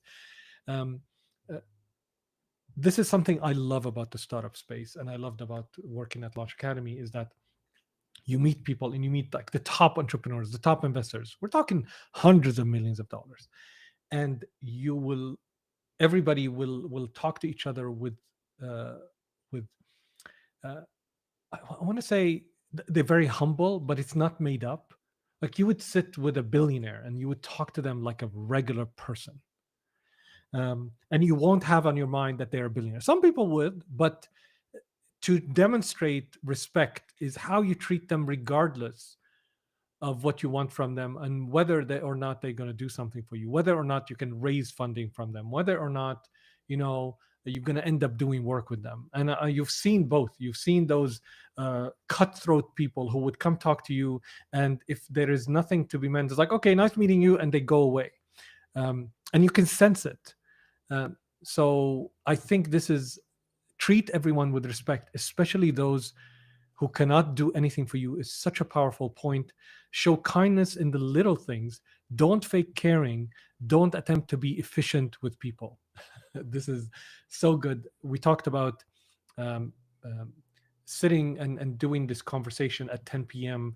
with an entrepreneur. If I was efficient, I was like, okay, you know what? I have 15 minutes. I have to go. And maybe I did. If I did, that's me being honest and being straight with them. Listen, I really need to go. But don't act as being efficient. Sometimes we have this need, and I can sense it sometimes, and I have to self-manage where, are we taking too long or too short, or, evaluating without being there with the person or demonstrating that respect. Create transparency. I love this, because it's not, demand transparency. It's create transparency. Tell the truth in a way people can verify. So completely missing in today's political sphere, right? Get real and genuine. Be open and authentic. Err on the side of disclosure. So disclose to people. Isn't this? Can you see how this is? If this is there, a lot of the troubles that are happening in the world right now. You see those influencers who would hide that there is deals behind in back doors or under the table deals with sponsors, or they're selling you. The reason they're promoting something for you is not because they believe it's good. It's because they're making more money from it. And why don't you disclose that? Hey, by the way, I have a relationship with this thing. I have I make money when you buy this. Disclose it. They seek to hide it because they have something to hide. You have to create that transparency. Operate on the premise of what you see is what you get. Don't have hidden agendas. Don't hide information. This is what Alex was talking about. Don't hide, don't pretend that you are somebody who you're not, you're successful or anything. Just be the person that you need to be. Behavior number 4, right wrongs. Make things right when you are wrong. If you're wrong, make them right. Not just apologize quickly. Make restitutions where possible. Practice service recovery. Demonstrate personal humility. Don't cover things up. Don't let pride get in the way of doing the right thing. Oh my God. This is exactly what's not happening in today's world. What is Donald Trump? First thing, double down. Never admit that you're wrong, because admitting that you're wrong is weakness. This is real strength. Real strength is having the courage and the humanity to come and say, you know what? I fucked up. I did this wrong. Here's what I'm going to do to fix it. But you don't see that at all. What do? They come and scold you. Stephen Miller, the Nazi. And I don't want to talk about that, and I don't want to go into this. I know, but you can't avoid it. Like, these people they are demons. Not in the mythical level of demons. Like, they took everything that makes us human. Like, everything right now, if you look at the first 4 behaviors of character, of judging person's character. That's why I say that. Like, I mean demon as in, like, the wrong character. I don't mean it in any other way. And I'm just going to be honest. I'm going to say what I think. Fuck it. What's going to happen? So the first thing, talk straight. They say nothing straight. Nothing you can take of politicians, way. And I'm Democrats or Republicans, conservatives, or even politicians everywhere, UK, Canada, everywhere in the world. Nobody talks straight. Very few people have the courage to talk straight. Very few demonstrate any respect for the public, the people, the people's needs. None of them creates transparency. You can't verify any of their work. They're not real or genuine. They don't disclose what they don't. They have hidden agendas. Hidden agendas is what they have. Everything's hidden in those bills. All these small little details of how they benefit their corrupt friends, and then they never right any wrongs. They just take over and they just keep on going. They never right any wrongs. They never, if they're exposed, they hide. Show loyalty. Behavior number 5. You know how everybody talks about loyalty? Trump demands loyalty, but their loyalty is different. Let's see. Give credit freely. When did you see any of them give credit to anyone? The credit, if you've seen, I think the most comical that what Trump would do, and I use Trump. Bear in mind, and for those people who are sensitive to politicians and politics, for you may think politics don't apply at work. Politics is about human beings. These are human beings that are demonstrating and holding the most important roles in our world today. These people can literally, with the press of a button, destroy and completely wipe out millions of lives. This is an important responsibility. We cannot say politics don't enter into business. Politics is business, is life, is everything. These people control and exact so much immeasurable. Like it's massive power over our lives. So it's the highest. We need to demand the highest of them, not the lowest. And right now they're demonstrating the lowest level of character and competence. So let's use them as examples to what we see at business, because these are supposedly the business people, right? This is coming out of business, and we see the tech bros and the top people in business demonstrating that they're completely vacuous and they hold none of these. And that's why the world is the way it is, because we have convoluted leadership with the amount of money you have. So you get a lot of money, then you're deemed successful, then we ascribe to you all of these characteristics that you are, well, you made all this money, you must be successful, you must be a great leader, you must be. And then we see everything that you do now becomes a process for somebody else. And you see those idiots on LinkedIn and say, this is what Elon Musk did when for time management. This is how Elon Musk leads people. And when you go look at Elon Musk's track record and you see how horrendous the treatment of employees in Tesla and other companies, how he's never acknowledged anyone. Who of you know the name of the CEO or the second person in SpaceX, for example, or Tesla? These are some of the biggest companies in the world. How many of you know the names of the second person in command, the third person in command, or any of them? You got to give it to Apple on that front in particular, leave other things. You know who the people are that are underneath those people. You know Steve Jobs, you know Johnny Ive, you know the people, at least in face. Like I may not remember their names because I'm not that good with names, but you know them in face. Like, oh, that's the guy that works in Apple that way. How many of you know who works in SpaceX or Tesla? How many of you know that Tesla, Elon Musk was not the founder of Tesla, that he forced his way to be named founder and kicked out the founders themselves out of Tesla? How many of you know that? You don't. While we are kind of singing him praises where he doesn't demonstrate any of those.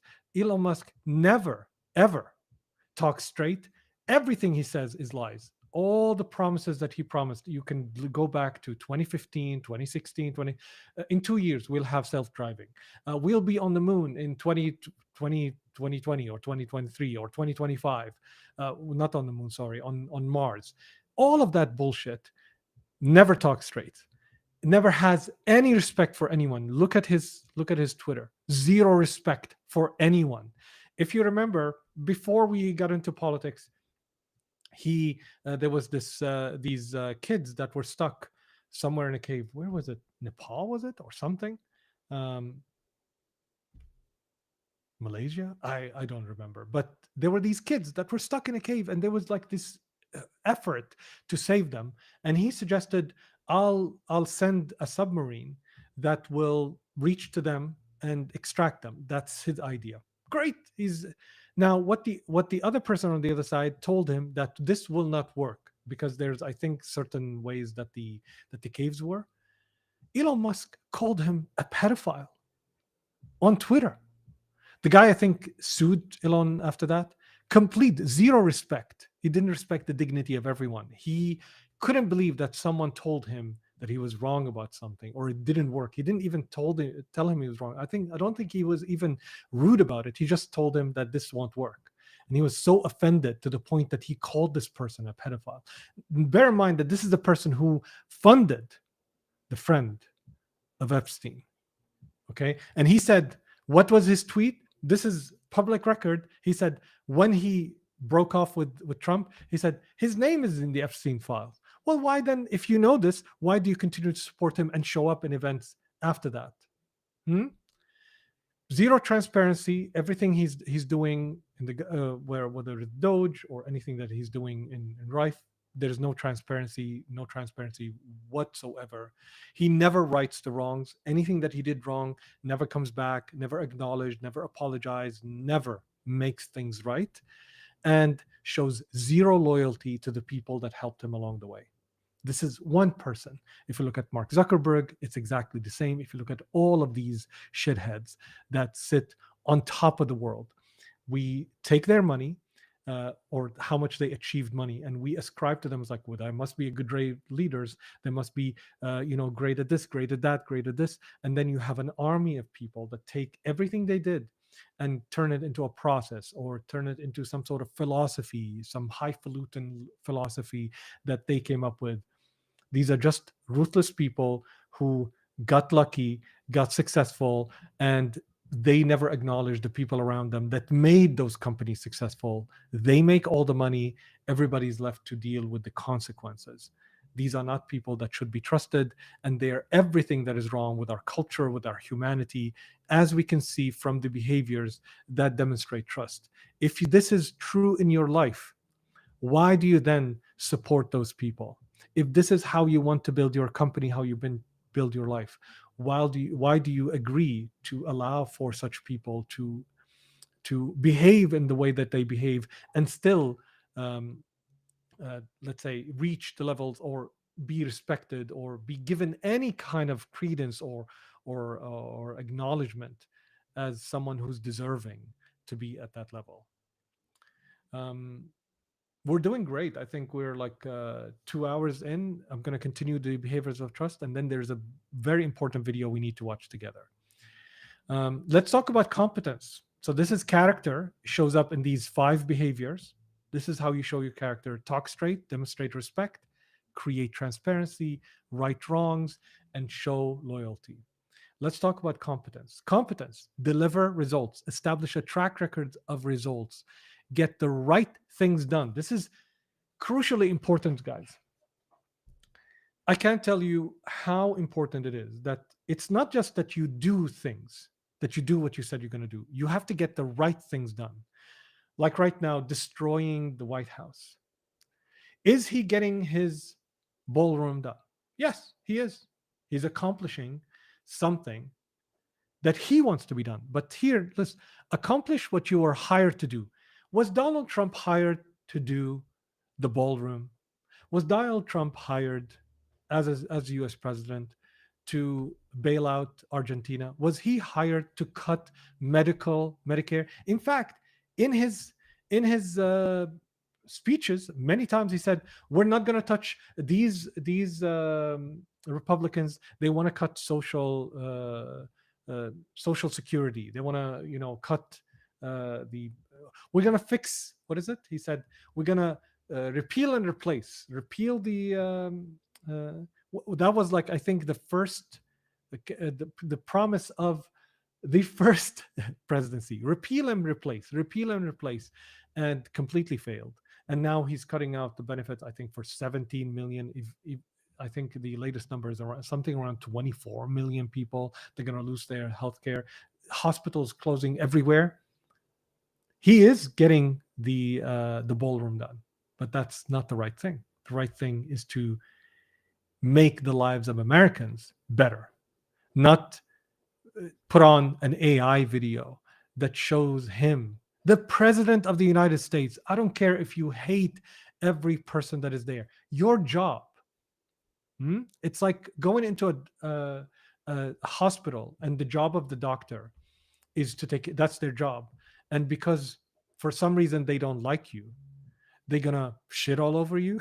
Like, that's exactly what he's doing. He's the president of the United States, and he shows himself shitting on his constituents, on the people he's meant to serve. So be on time, and within budget, completely.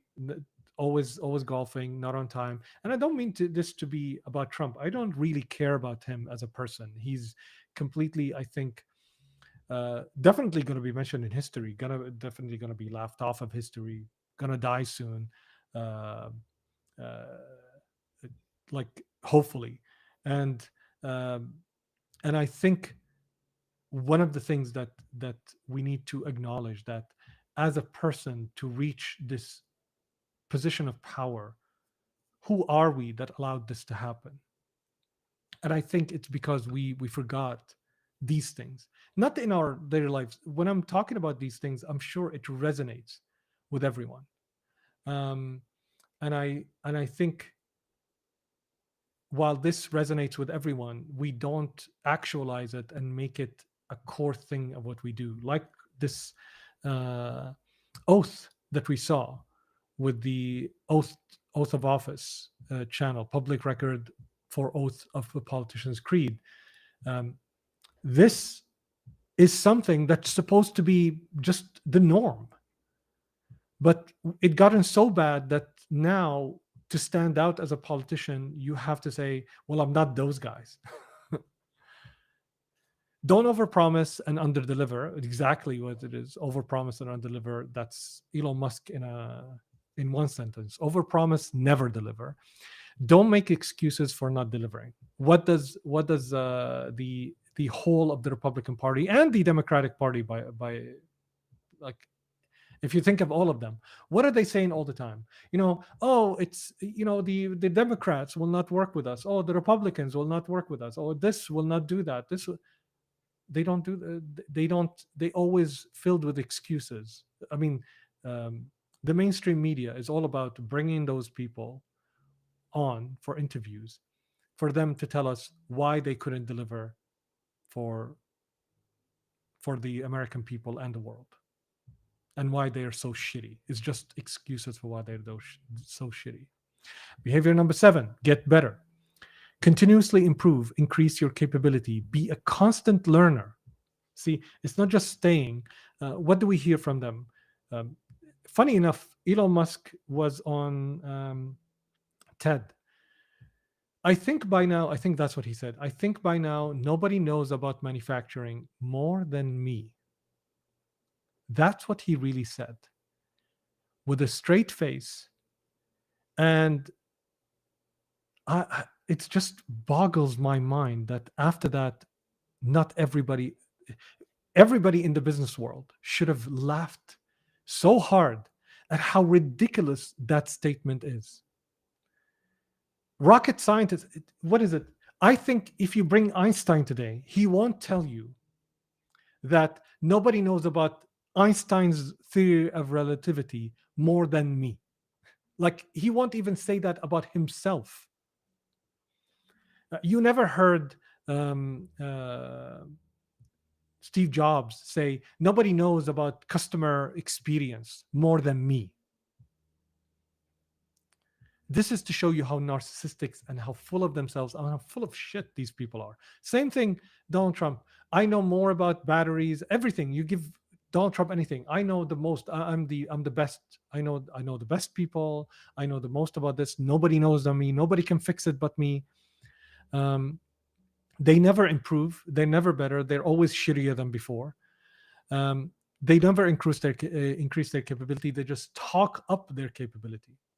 Be a constant learner. Develop feedback systems, both formal and informal. Listen to others. Act on your feedback you receive. Thank people for their feedback. Don't consider yourself above feedback. Don't assume today's knowledge and skills will be sufficient for tomorrow's challenges. Perfect. Behavior number 8: confront reality. Address the tough stuff directly. Acknowledge the unsaid. Lead courageously in conversation. Remove the sword from their hand. Basically, somebody, don't skirt the real issues. Don't bury your head in the sand. Remove sword from your hands. I think what it means is that disarm people by basically acknowledging reality. Here's the tough stuff. So nobody's holding that on, over your head, the sword over your head, that they know something you don't, or you're not acknowledging, or you're hiding things. Behavior number 9: clarify expectations. Disclose and reveal expectations. Discuss them. Validate them. Renegotiate them if needed and possible. Don't violate expectations. Don't assume that expectations are clear and shared. I think this is incredible, where there are expectations out there, so you acknowledge them right there and then, and you negotiate them with others instead of saying or ignoring them or completely, there's no expectations. And behavior number 10: practice accountability. Hold yourself accountable. It's painful, honestly, to look at where we are today and look at how completely unrelated to the behaviors of trust we are. Like, we're not there at all. And so, what is it? Practice accountability. Take responsibility for results. Be clear on how you communicate, how you're doing, and how others are doing. Don't avoid skirt responsibility. Don't blame others or point fingers when things go wrong. Holy crap. Covey believes the three additional behaviors involve both character and competence. So these are three additional behaviors. Listen first. This comes from the 7 Habits of Highly Effective People. Seek first to understand before you're understood. So understand, diagnose, listen with your ears and your eyes and heart. Find out what do you see when Donald Trump is being asked. It's like he immediately no. Don't believe, never listens, always wants people to listen to him. Find out what the most important behaviors are to the people you're working with. Don't assume you know what matters most to others. Don't presume you have all the answers or all the questions. What can I say? Keep commitments. Say what you're going to do. Then do what you say you're going to do. Make commitments carefully and keep them. Make keeping commitments the symbol of your honor. Don't break confidence. Don't attempt to PR your way out of a commitment you've broken. Holy shit. If this is not the main statement, okay, this one in particular, this statement here. Okay, maybe I should have made it closer. Don't PR your way out of a commitment you've broken. This is, if there's one statement that defines politics today, politicians, not politics, I would say politicians, and what they do, and why people have such a low opinion of them, is this. And then extend trust. Demonstrate propensity to trust. Extend trust abundantly to those who have earned your trust. Extend conditionally to those who are earning your trust. Learn how to appropriately extend trust to others based on the situation, the risk, the credibility, character, and competence, but have the propensity to trust. Don't withhold trust because there is risk involved. So this, I think, defines where MAGA is. MAGA is extended trust. We wanted to trust that, hey, maybe Trump will do something right. I mean, I never trusted Trump I would say, I wanted him to succeed in the first, let's say, the first term that he had. Extended some trust, but then completely he demolished the trust. But this is the idea: extended conditionally to those who are earning your trust. And if they said something, you believe them, then you need to test and then you need to check. And this is really, really important that you do. And you need to withhold that trust if they've broken. They need to do these behaviors. So there you have it. We went through the behaviors of trust. We went through the tree of trust. I hope this is valuable for you guys. I didn't expect to go there, and I think I love going back to these things. I know these things, but every time you come back to them, you learn them all over again. Every time you visit them, every time they land differently, and this is why I love this. And thanks to Philip for putting this together in this article. I'm gonna put the link somewhere for you guys so that you can. I'm gonna post it on LinkedIn here in the. Where is? Are we on the right? This is the live. Let's go to the live. And I'm gonna comment.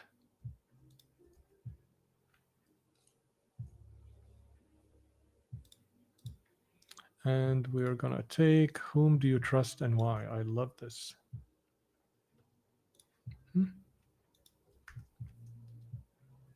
Can I find him on LinkedIn and tag him? Let's see. If we can find. Well, if I click on him, does he have? Oh, he has LinkedIn. Made it easier for me.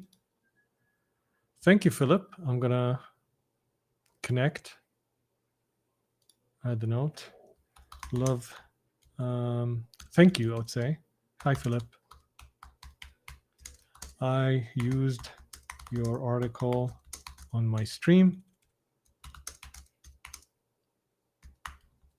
today, and I shared it in the comment.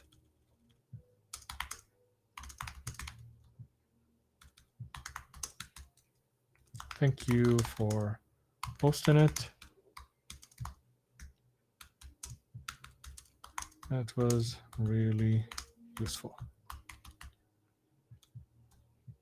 But which article? I have to tell him. Come back here. There we go.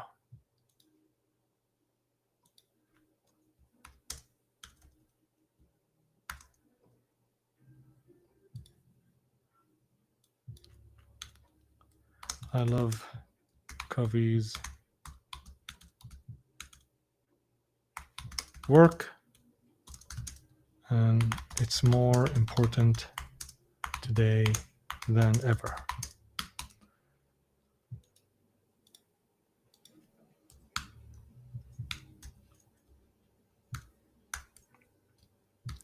Love to stay connected here on LinkedIn.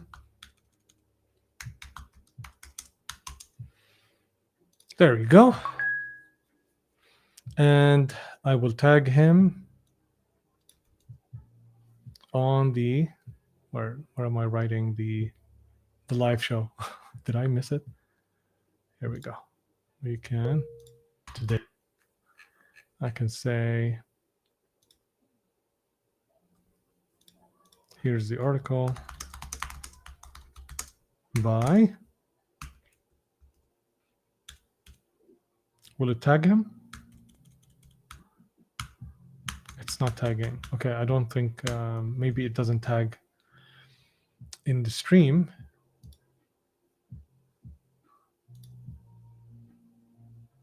Let's get the article. I'll just write his name.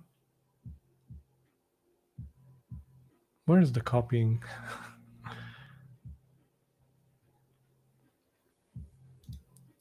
I'll make sure that I brought him here. Okay, by Philip.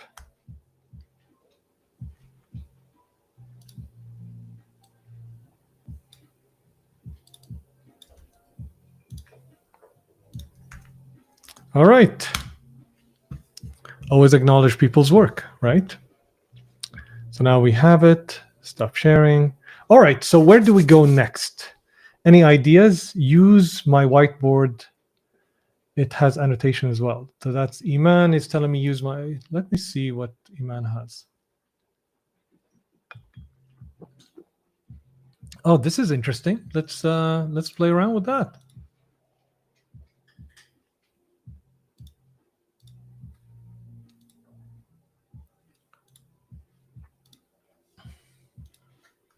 Okay, so Iman K. Hey, this is Iman, my friend. This is remarkable. Okay, I had no idea you started this to do this. When did you start this company? Is this yours, Iman? Iman and I, we both taught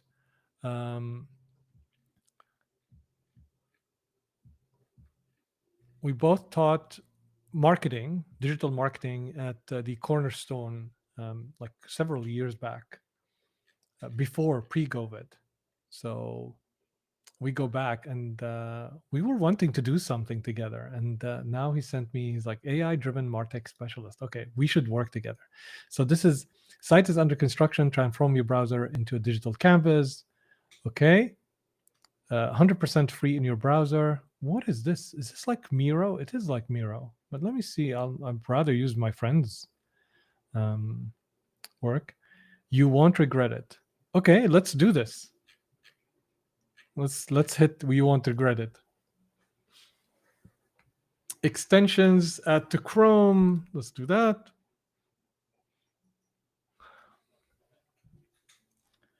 This is turning out to be something really, really interesting. So let's. Where is it? Do I have it? So So I have the extension, okay, and there it is, whiteboard, and I can open a new tab, open overlay. So what is this? Okay. So I'm here. All right. It's a nice interface. Let's see. I think it's what I saw at the bottom is that you can open a new tab, start mind map, start. Okay, so let's see. This is a new tab. So can you write on top of things? There are some things that I need to learn. Okay, I need to reach out to Iman and connect with him. Iman, if you hear me, let's catch up. All right, we'll go back to this. I have to dive in myself and not figure it out on stream. Not that I have an issue with that, but I wanna go through something that I wanted us to watch together, and that is Zateo's video. Here we go. So I think we finish with this today. Unless you want to stay here and see me work, because I'm gonna just dive into work. And sometimes when I work, I'm not talking at all, but who knows? Let's just play it by ear. So if you don't know Zateo, Zateo is this company or this media company that's started by Mahdi Hassan. Mahdi Hassan is this, this is an interesting, not a very flattering, I would say, standing frame, but that's okay. And so this is Mahdi Hassan. He's a I would say a brilliant journalist and a very courageous one. I've always enjoyed when he interviews people because he doesn't hold back. He is what a journalist should be. Let's put it this way. Okay. So he is what a journalist should be.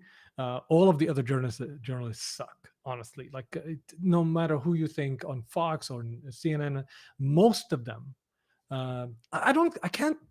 I won't call them journalists, honestly. Let me take that back. My apologies to journalists. If somebody is a journalist and has that moniker, like you say it's a journalist, just like saying someone is an engineer, there are certain elements that they have. And that is, seeking the truth, reporting, following a certain standard. And most of the pundits online don't do any of that. A lot of the so-called journalists don't follow that. So they're not really journalists. They pretend to be journalists. They, because of the access that we have right now, you can write, you can do the videos. Anybody can become a journalist, but that's not true. Journalists, just like any other activity, being a journalist requires work, requires attention, requires effort, requires commitment. And I love, Mahdi Hassan has a high standard, let's say, for journalism that I love, and there's a lot of other people that I follow that have that. Zateo, after being, I think, kicked out or leaving MSNBC, one of both, he started Zateo. Great name, brilliant, and he basically started to do what the media should be doing, which is speaking truth to power, exposing others. I think Zateo, Dropsite News is also a brilliant one. Ken Klippenstein as well is a brilliant one. Kyle Kalinske, Breaking Points. These are, I would say, the rising media ecosystem that will address any of these news stories in the best way possible, because you need to learn what's happening in order to make decisions, in order to understand where you stand and where you need to go. And you need information delivered to you in a trust environment and trusted environment. You need people to trust that they will tell you the truth that they see, tell you the facts, uncover what's the hidden agendas, if you wish. And you need that. So yesterday he did this, and I saw it right after he did it, and it's brilliant. And I don't think he's done it even on YouTube. Let's see Zateo on YouTube. He sometimes releases it on Substack. Sign up to my Substack. Oh, there it is. It's on YouTube as well. Okay, let's watch it on. Okay, let's watch it on YouTube because I want to give it the YouTube. And it's not even 2 hours ago. So he releases something first on he would release it, I would say, on his Substack first. So sign up to Substack. It's great for still a tech company, still supported by some people that are not. I think Mark Andreessen supports it, or doesn't matter. The people that are there are really good till now, and they haven't banned journalists. They haven't removed anyone, which we're seeing on other platforms, and we're seeing on other platforms the removal of people who tell truth to power. So whether you agree with Mahdi Hassan's views or not, he holds truth to power. He doesn't hold back. And this that he did here is a masterclass. It hit me deep, and I'll talk about that, and we'll watch it together, but it's a masterclass of the new rise of people like him and how they respond to people like Matt Walsh, who are, and I don't exaggerate, the filth of the earth. I'm not exaggerating, and you will see why. Matt Walsh. And if you're asking Matt who, we need to talk about Matt Walsh. And if you're asking Matt who, then I'm truly envious of you. Normally, I wouldn't waste time responding to basically an internet troll, but Matt is so emblematic of everything that is wrong with the modern MAGA right. Faux outrage, self-victimization, verbal abuse, a walking, talking Dunning-Kruger. Let's stop here. I'm sorry, I can't let you watch it without me commenting. So, first of all, Matt Walsh, one of the dumbest people to walk the earth. So Dunning-Kruger, exactly. And he's not, I think Matt Walsh is aware of how dumb he is, and he's a malicious actor. That's what I think. That may not be truth. He's a malicious actor because he intentionally misleads people. And you're going to see right now that he knows nothing about anything. This is what he's going to be exposed at. It's not that we don't like his opinions. There's a difference here, and I think it's important to understand. There's a difference between me not liking your opinion, or me disagreeing with you, or us having differing points of view, beliefs, all of that, which is fine, even though I may think your beliefs are atrocious and his beliefs are atrocious. But beliefs are meant to be within you. When you start taking those beliefs, and when I start saying, you know what, I believe yerba mate is great, and it's the only tea that people should have, and as a result, because I have power and because I have influence, what I'm going to do is I'm going to ban every other tea, and if you drink tea, you only drink yerba mate tea. And I'm going to be petty to the point that I'm not even, if I'm going to allow you to drink tea, we're not going to call it tea, because yerba mate is the only tea. So all of these other things, I'm going to call them something else.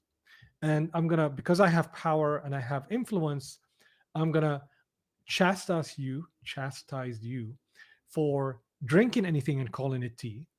And I'm going to also exact my power to remove those namings from everywhere, and to make it so that nobody even can sell tea, to the point that if you sell any other tea, you're going to be jailed for the rest of your life. That's basically what these idiots are doing. And I don't like calling them idiots, not because they are not idiots or not stupid. They are like peak of Mount Stupid. That's where Matt Walsh is. And I love that. And he's going to go under all of them will go through that. But that's the Dunning-Kruger effect. He's a peak Mount Stupid. So it's not that they are not stupid. It's that they're malicious, they're ruthless and lawless, and they have zero shame. And we've allowed such people who we used to cast out of any society. And I'm completely in favor. You can put me on record. People like this should be cast out of society. People like this should be either in a mental institution, jailed, isolated, like George Carlin said, take a plot of land, put some, don't deny them their humanity, but let them have their humanity somewhere else where they can't destroy our world and our society, because these people are not people just sharing their opinions. I'm someone who's sharing my opinion. Maybe I have some influence, but at least I have the responsibility that whenever I share something, I read it, I give credit, I act with clear intent. I don't want you to believe what I believe. I share what I believe, and I share, and I'm happy to be called out on it. I'm happy to have those conversations. I'm happy to share my record. But these people want to ruin the world for you while they enjoy a completely different life. They want, like the Fox host, they want you to euthanize the homeless because they're inconvenienced, while they enjoy their millions of dollars being paid for being shitheads on TV, adding zero value, zero knowledge, and they have the audacity to kind of consider themselves arbiters of who deserves life and who doesn't. This is what I mean. It's not that they have the opinion. A lot of people have shitty opinions. I have a ton of shitty opinions, I'm sure, and beliefs. But it's when I am in a position of power or position of influence, and I use that to impose and oppress you with my beliefs and impose them on you and have you live according to my beliefs, not according to you, and do it in such a way that you are inconvenienced in your life and you are hurt in your life and you are suffering because I want to show up in a certain way, and I'm a little bit inconvenienced. So this is the main problem. So here is Matt Walsh sitting on the peak of Mount Stupid, and let's see what Mahdi Hassan would say. And I'm glad he's taken him on, and he's absolutely right, because what he's taken on and is not just Matt Walsh. This is something that I implore you to send to every MAGA person in your life, because that's who they are. And I don't mean people who voted for Trump. There are many people who voted for Trump who are not MAGA. There are many people who were tricked by Trump and his lies. There are many people who were disillusioned with the Republicans, and whether you think they're right or wrong, this is not about being right or wrong. This is about the right to make up your own mind. And we can disagree. We can say that they're wrong for doing that because they didn't think of the bigger picture. They didn't know. But you have to understand that a lot of those people are tricked by this guy, are tricked by Matt Walsh, and are disillusioned and propagandized and put in that bubble. Fox News reaches millions of houses, and they give them a completely different view of reality. And we can sit here, and I can sit here and say, well, these people are idiots because they didn't. And maybe they are. Don't get me wrong. And for me, not knowing something, I'm okay for somebody calling me an idiot for not knowing something, and then making an action, a decision based on not knowing and not doing more of a job. And we cannot remove the unbelievable responsibility of those people who have a massive platform, who have the money and the support. These guys from Daily Wire get tons of money from donors. Who's the oil barons? I'm trying to remember what their name, but it's eluding me. We'll get back. But they get money from oil companies to do this propaganda so that we fight among each other, because they capture an audience using causes that they care about to move them towards supporting things that go against their interest. That is why these people are dangerous. That's why these donors are dangerous. That's why these politicians are dangerous, because they take something you care about and they twist it and use it so that it supports them getting more power and them getting more money and you getting less of even the thing you wanted. And that is why we need to do this, and we need to wake them up. And sometimes waking people up can be a nice conversation. And sometimes you have to slap the shit out of someone, not physically, but to wake them up. Like you have to be honest and direct and be sometimes, a little bit abrasive and to somebody's face. Try to show respect always and treat people with dignity. Never take that away. Remember the behaviors of trust, and don't shy away from being honest, direct, and brutally direct with people to the point that even if that upsets them, without showing them any disrespect, without showing them taking away their sense of dignity, that is very important. But stand up for what you believe. You can do both. You can show people respect, let them keep their dignity, and at the same time stand up for what you believe, speak up and tell them the truth, unfiltered and completely honest. And this is, I think, what Mahdi is doing here. Now, Matt Walsh, who says he's a conservative Christian, is upset with me for being a Muslim and for being an immigrant, but above all else, for being an American. That he cannot stand. So he did an entire 13-minute video calling me a spiteful, lying, self-entitled brat on top of his tweet, in which he called me an ungrateful little bitch. You can tell, like, this is the person who calls himself Christian, okay? Now, what is the most famous thing that you know about Jesus, Christ? What is the most famous thing? Even if you know nothing about Christianity, and me coming from, being an immigrant as well, coming from a Muslim country or a Muslim region, regardless of what my beliefs are, what is the one thing you know about Jesus? Just, what is the one thing here? The most known thing about Jesus. Let's see what that is.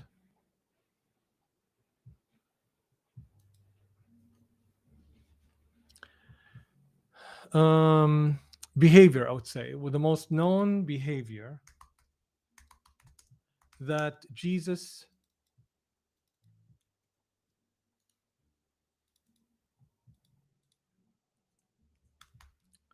advocated.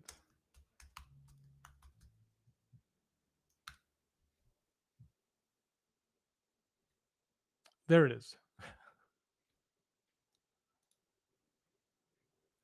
What are some of the things that many Christians do or advocate that demonstrably?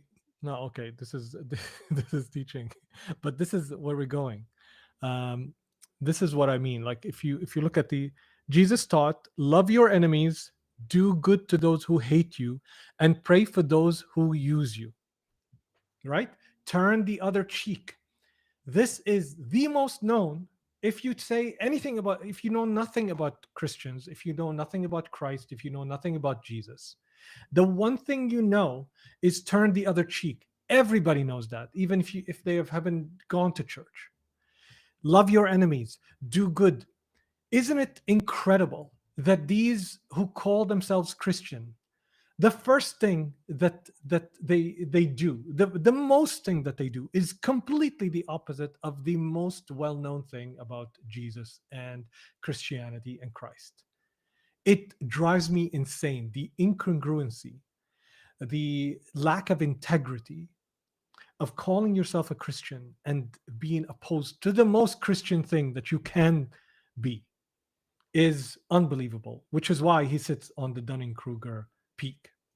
And I love what Mahdi Hassan doing here, because I felt when I saw this video, the first thing he says is he acknowledges why, and he doesn't address, like, he doesn't care that Matt Walsh hates him because he's a Muslim or he's an immigrant.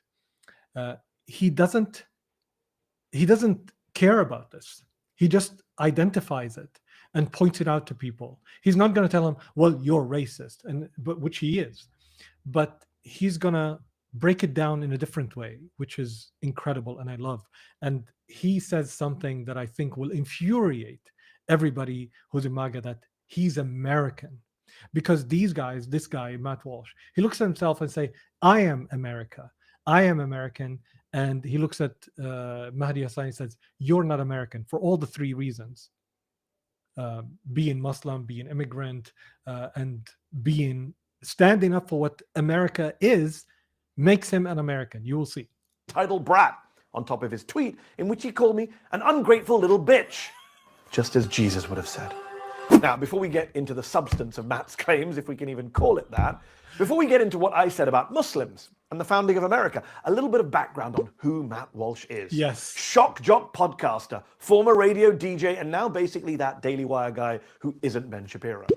He's also the guy who hasn't got the greatest of political judgment. He went all in on Ron DeSantis in the GOP primary and then had to come crawling back to Trump when DeSantis got destroyed, as some of us predicted he would. This drives me crazy, which is, if you stand for certain beliefs, why would you change those beliefs? Why would you?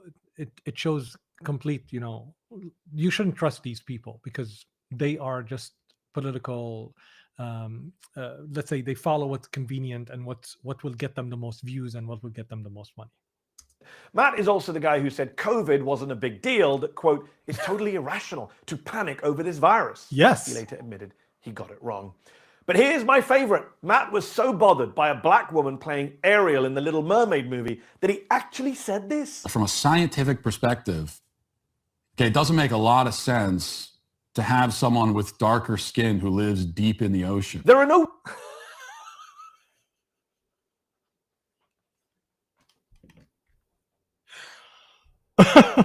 I saw this, and honestly, it's so funny. It's so funny.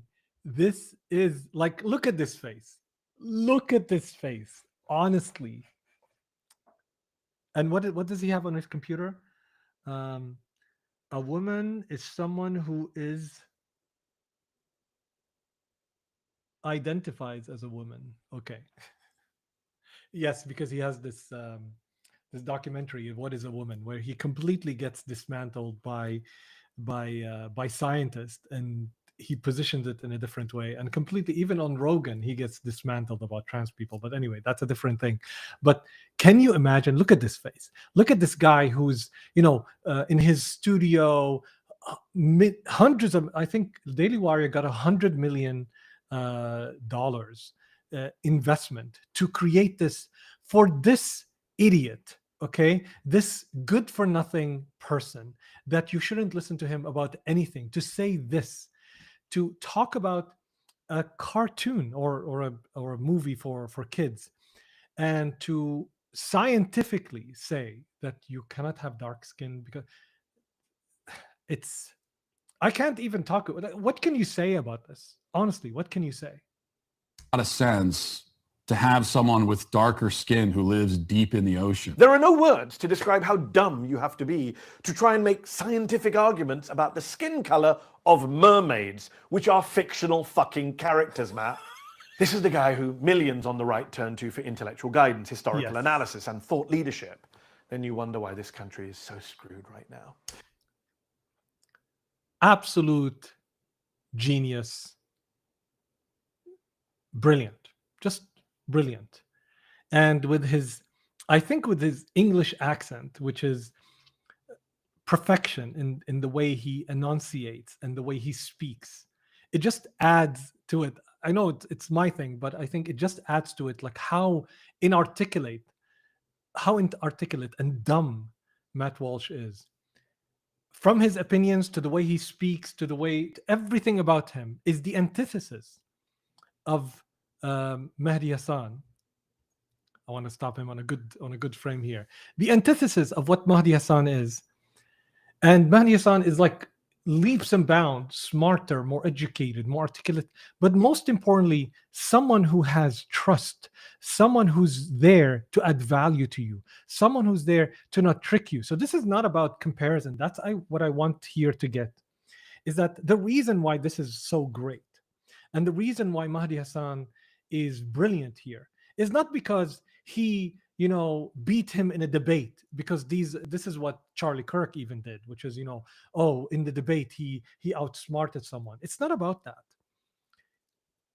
Matt Walsh can be more articulate, let's say, if the tables were turned, and Matt Walsh was the person who's most articulate, was the person who knew how to speak, was the person who had the ability to weave words together in such a way that is brilliant, Mahdi Hassan will still be leaps and bounds better than him. Why? Because Mahdi Hassan is, what he's doing here is he is standing for the right things. Remember, trust is not just about doing what you said. It's about doing the right things. And Mahdi here is doing the right thing. He's pointing out the wrong things that Matt Walsh is standing for and that he's doing. He's tricking his audience. He's focusing on things don't matter. He's saying things like this scientifically doesn't make any sense, playing with the minds of people, messing with them, using millions of dollars of money to co-opt people's feelings to serve a political class that's screwing people out of their money, out of their lives, out of their homes, out of their livelihoods, and completely non-delivering on what they promised. And this is why Mahdi is a million times better. Not because he's better well-spoken, not because he has the expertise, not because he's a better journalist, which he is, all of those, but because he's standing for what's right. He's standing for what he believes in. He's standing for something he lived for all his life, which he's going to show his record. It's something he always delivered on. In every interview, in everything you see him, he's always standing for something he believes in, and you know he believes in, and you can align with that. You can even disagree. You say, I don't believe what you believe, but you know that he believes it. Whereas Matt Walsh, do you think he believes this? Do you think he believes that scientifically? He made that shit up. You know, he's just saying shit. And this is not the same. This is a person who's making a logical argument, pointing out the reality, speaking truth, as opposed to someone who's just saying shit. That is the key difference here. Historical analysis and thought leadership, then you wonder why this country is so screwed right now. By the way, just quickly, consistency isn't really his thing either. In May of this year, he said identifying as a girl dad is super cringe and corny. In 2020, though, he said being a girl dad is a great blessing. He constantly complains about political violence and death threats when they're aimed at him, but he's happy to dish it out to the people he doesn't like. He's called for the mayor of Chicago, a black man, to be executed. This is exactly what the other thing is, that you can see right now that he's dismantling him based on what he said, based on not necessarily based on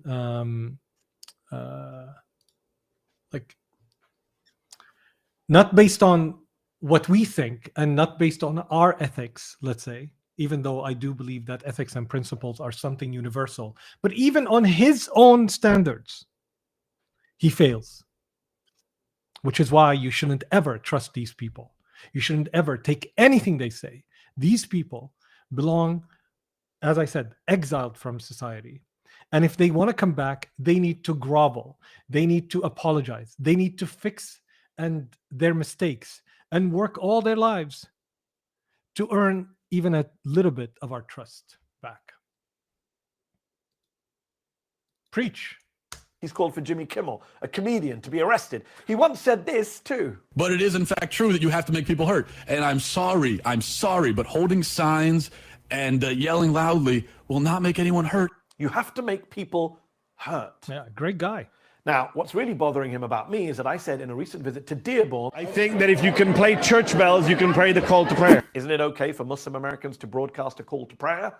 I mean, let me add right now, within reason, of course, and in accordance with all local sound and noise ordinances. Now, I'll be honest here. I don't like the call to prayer. Like it, when I used to live in Syria, it wakes people up. You may not like it. It's loud, all of that. And that's perfectly fine. I'm coming out and being, very honest with you. Like, even when I prayed, I think a few times, but I sometimes don't like it, because if I was recording right now and let's say I didn't have the isolation, it will come out. So maybe for some people it's understandable. But if you're going to allow churches to ring the bells, from a principle perspective, why not allow Muslims to do that? So it's a conversation. But saying that, there's nothing wrong with having an opinion and saying these things. What did he say about that? Let's see. But Matt went nuts and said Christianity built this country. Islam did not at all in even the slightest way. That's why we can have our church bells. To which I responded, 1 in 3 of the slaves who built this country were Muslims. They were here long before the Walsh family arrived. You'd know that if you'd studied history, but I know MAGA has an issue with studying. Oh my God. I didn't even know that. Let's hear that again. What did he just say? So Matt Walsh said Christianity built this country. Islam did not at all in even the slightest way. That's why we can have our church bells, you ungrateful little bitch. So what he's saying is that because Christianity built this country, which is untrue, and Islam did not at the slightest, so that's why we're entitled for church bells, not anything else. It's like, when Iraqis came to Syria, because of the Iraq war, we had millions of Iraqis move to Syria, and they started their own communities. We could have said, like, you can't have that. We have Christians in Syria. They have the church bells. They have their own, whatever they want to do, actually, like in their communities and everywhere. Practices, everything. We had with Jewish people as well. And we could have said, like, oh, the Syria as it is today was built by whatever, and it didn't contribute to the slightest, or whatever it is. Like, the same argument can be made everywhere in the world, and it's a false argument because it's looking back at history and saying, well, this is, even though it's wrong, but I'm just analyzing the argument, is that you're looking back at history and say, well, this is what happened, and therefore this is what needs to happen today. No, you look at what it is today, just like in any collective environment, and you look at the people that are involved, and you say, how can we coexist together, and how can we build a society together where we can coexist and we can collaborate and we can build and we can allow for each other to have the most joy and have the least pain and the least discomfort for people. So how can I give you your sovereignty and your freedom and allow for you to have that without, as long as you don't, impact me negatively? And how can you allow me the same? And that is the path for progress. But of course, Matt is, we'll see. He has no idea what that is. Progress. All in even the slightest way. That's why we can have our church bells. To which I responded, 1 in 3 of the slaves who built this country were Muslims. They were here long before the Walsh family arrived. You'd know that if you'd studied history, but I know MAGA has an issue with studying. To which Matt responded with a 13-minute video in which he got really mad, but was unable to rebut the 2 central points that I made. Number 1, enslaved people helped build this country. And number 2, true, to 1 in 3 of those slaves were Muslims. This is such an important point of American history, that that understanding why America exists, why the world exists today, and where we are in our world, and why we are here. And I think this is crucially important to understand and to know and to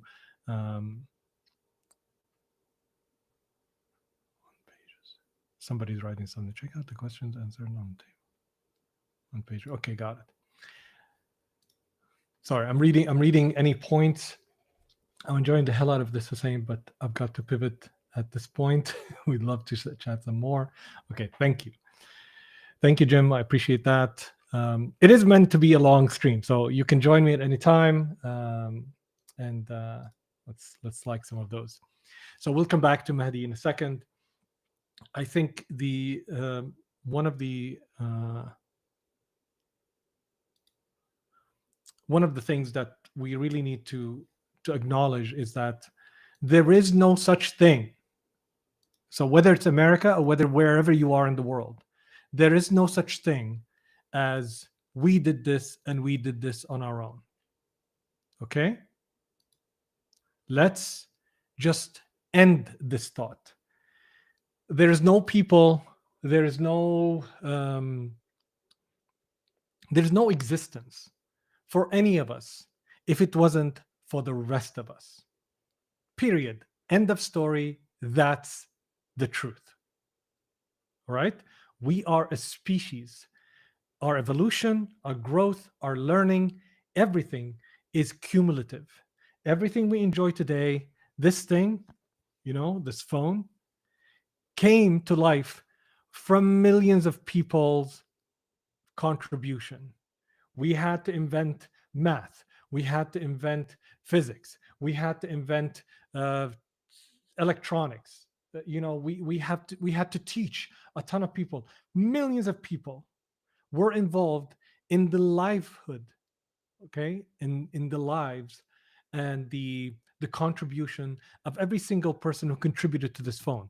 This is not Steve Jobs' contribution. This idea of the great man, the one person who changed everything, doesn't exist. Anybody who did anything worth doing in life, anything that is worth doing in life. Okay, I'm going to stop here for a second because this is getting me riled up. We'll come back to Mahdi Hassan. This idea drives me crazy. If you've worked anywhere in life, or you've done any work, or you've helped anyone, you will understand that anything that exists today exists because of all of us. Every single one of us exists because of all of us. The sacrifices, the atrocities, the learning, the research, the exploration, the mistakes, the failures, everything led to here because of all of us. And we're stuck in this idea that we're trying to prove, we're trying, I think, instead of relying on building trust, that's why I love the speed of trust, instead of relying on who we are and what we bring to the table, we want to come in and say, well, I deserve this. This is basically what MAGA is saying. And this is what, it's not just MAGA, it's anybody who has this thinking. I deserve your respect, or I deserve where I am in life, or I deserve more in life because of my heritage, my history, my color, my education, whatever it is. I deserve something. It's a taker mentality from the world. I want to take something and I don't want to work for it. So I have to convince you that I deserve it. White people, and I don't mean people who are white skinned, because there's no such thing. People who believe in white supremacy, those white people.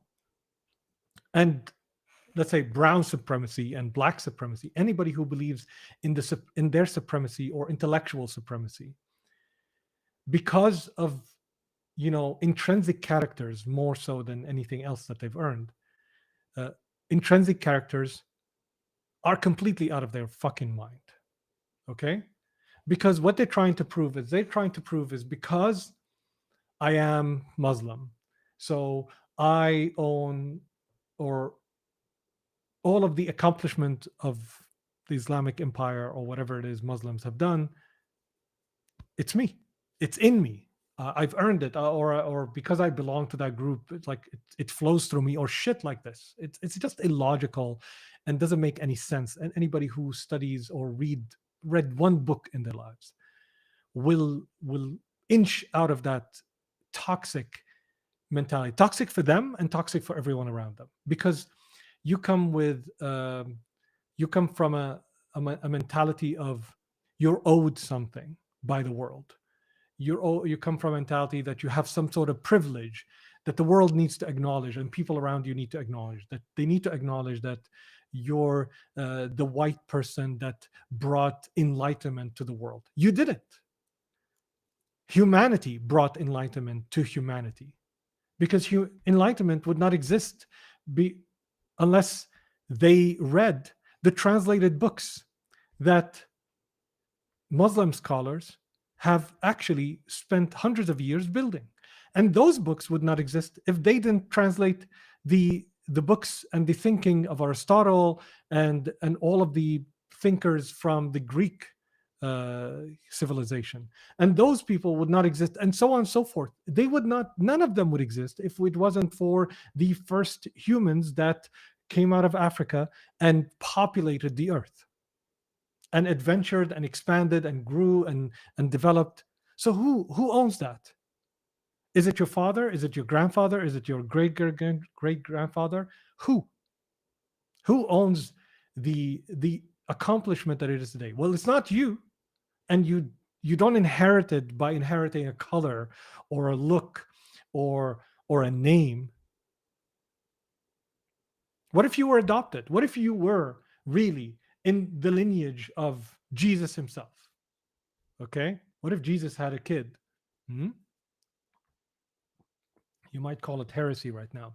But what if? And you were his, or let's not say Jesus, Paul, any of the disciples, and you were his direct descendant, but you didn't know. You were adopted. How would you know? Is there an intrinsic character in you? That's why this invented white mentality, the same way that we invent that because I look like this. Syria is the perfect, I think, example of that, because in Syria we're from everywhere. In my own family, I can't forget this. I had two aunts that I loved the most, and I recently knew that my aunt, who I considered like a second mother, just passed away 2 weeks ago, and it devastated me. But I think I can mention this right now that kind of tell the story, which is very relevant. I had two aunts that lived next to each other. They were sisters, and they married brothers. So the fathers are brothers, the mothers are sisters. They lived next to each other, funny enough. And one aunt, her kids looked like they're from Kenya. I kid you not. They were they were like darker than me. Most of them were darker than me. The lightest person was darker than me. And my dear friend and my brother, who I grew up with, he was like one of the darkest people I knew, in the sense, in Syria. Like, he was extremely dark. Not dark as in like, black, but I would say, who would I like as a skin color, I would say. I think you can relate him, let's say, to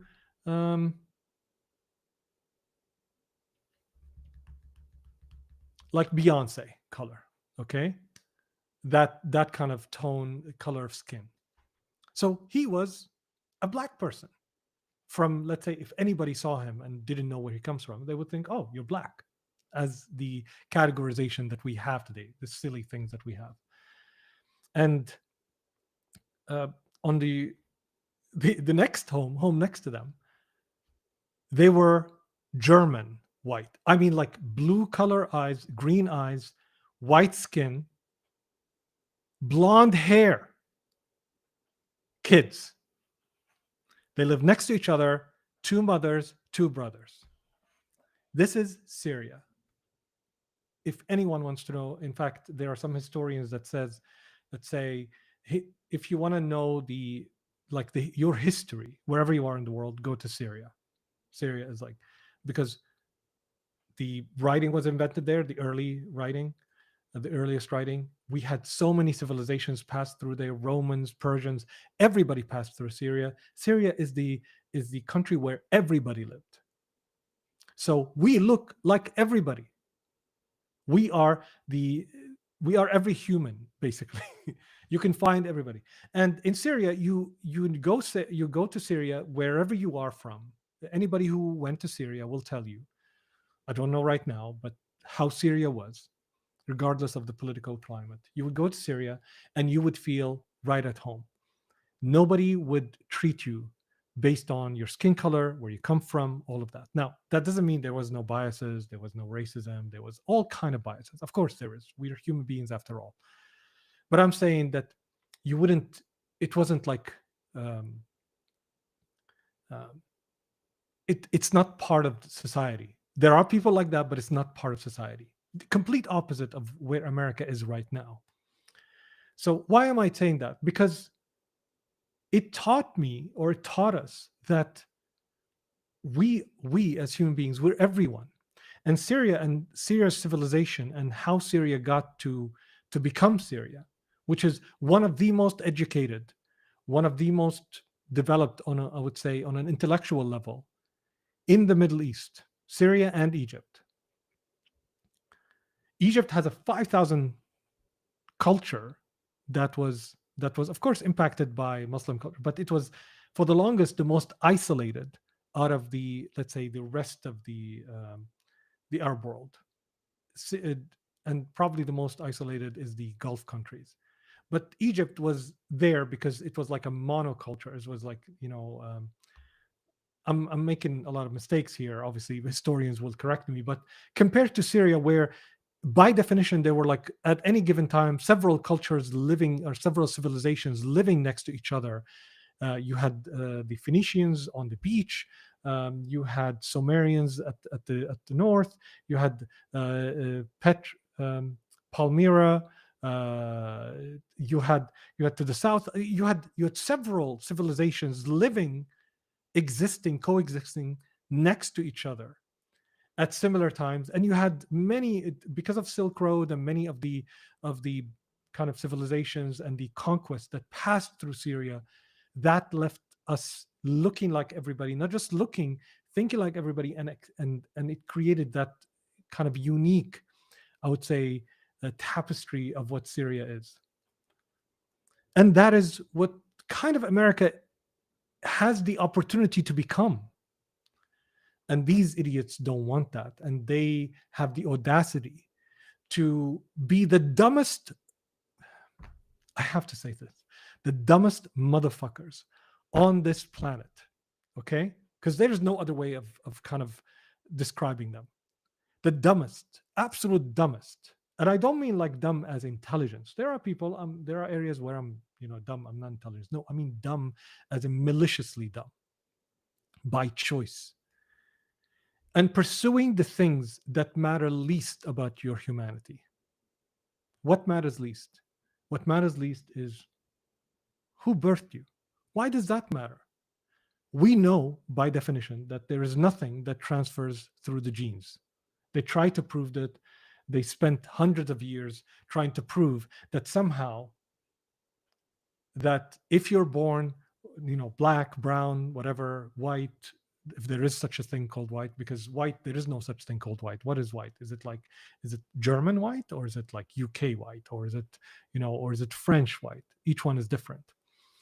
The made up white thing that they try to prove their supremacy, to serve colonial powers, to justify why you should go kill other people who are your brothers and sisters, to justify that and to cause people to kill their brothers and sisters, to kill other humans. You have to otherize other humans, so you have to make them less than you. And that is where the whole thing about white came about. It came from the idea of, how do we make other people less? Well, what is the most obvious? Skin color. That's how you can recognize, because you can tell it. It's kind of like colors of the shirt, same thing. That's why they didn't talk about, their thinking. So skin color, and they believe something different. We believe in Christianity, even though Christianity came, Jesus was an Arab brown man. That's it. He was from the Middle East, whatever you call the Middle East. He was from Palestine. So Jewish people were Arabs. Where do you think Jewish people lived? Do you think Jewish people all lived in Palestine, or whatever you call Israel right now? There were Jewish people in Saudi. There were Jewish people everywhere. There were Jewish people in Kenya. There were Jewish people and Christian people everywhere. It's not an ethnicity per se. Now, some people are going to lambast me for this. It's a belief system that people adopted. In fact, the Prophet Muhammad, the first people who gave him refuge were Jewish people in Saudi, in one of the cities there. So,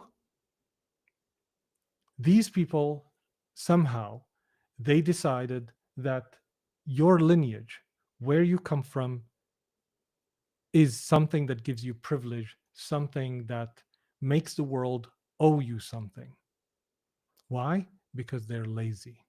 They don't want to work hard. They don't want to work hard to earn your trust. They don't want to work hard to earn your support. They have nothing to offer you. All they have to offer you is, look, I look like you, so you're supposed to support me. It's like me coming to Canada and saying, I'm Syrian.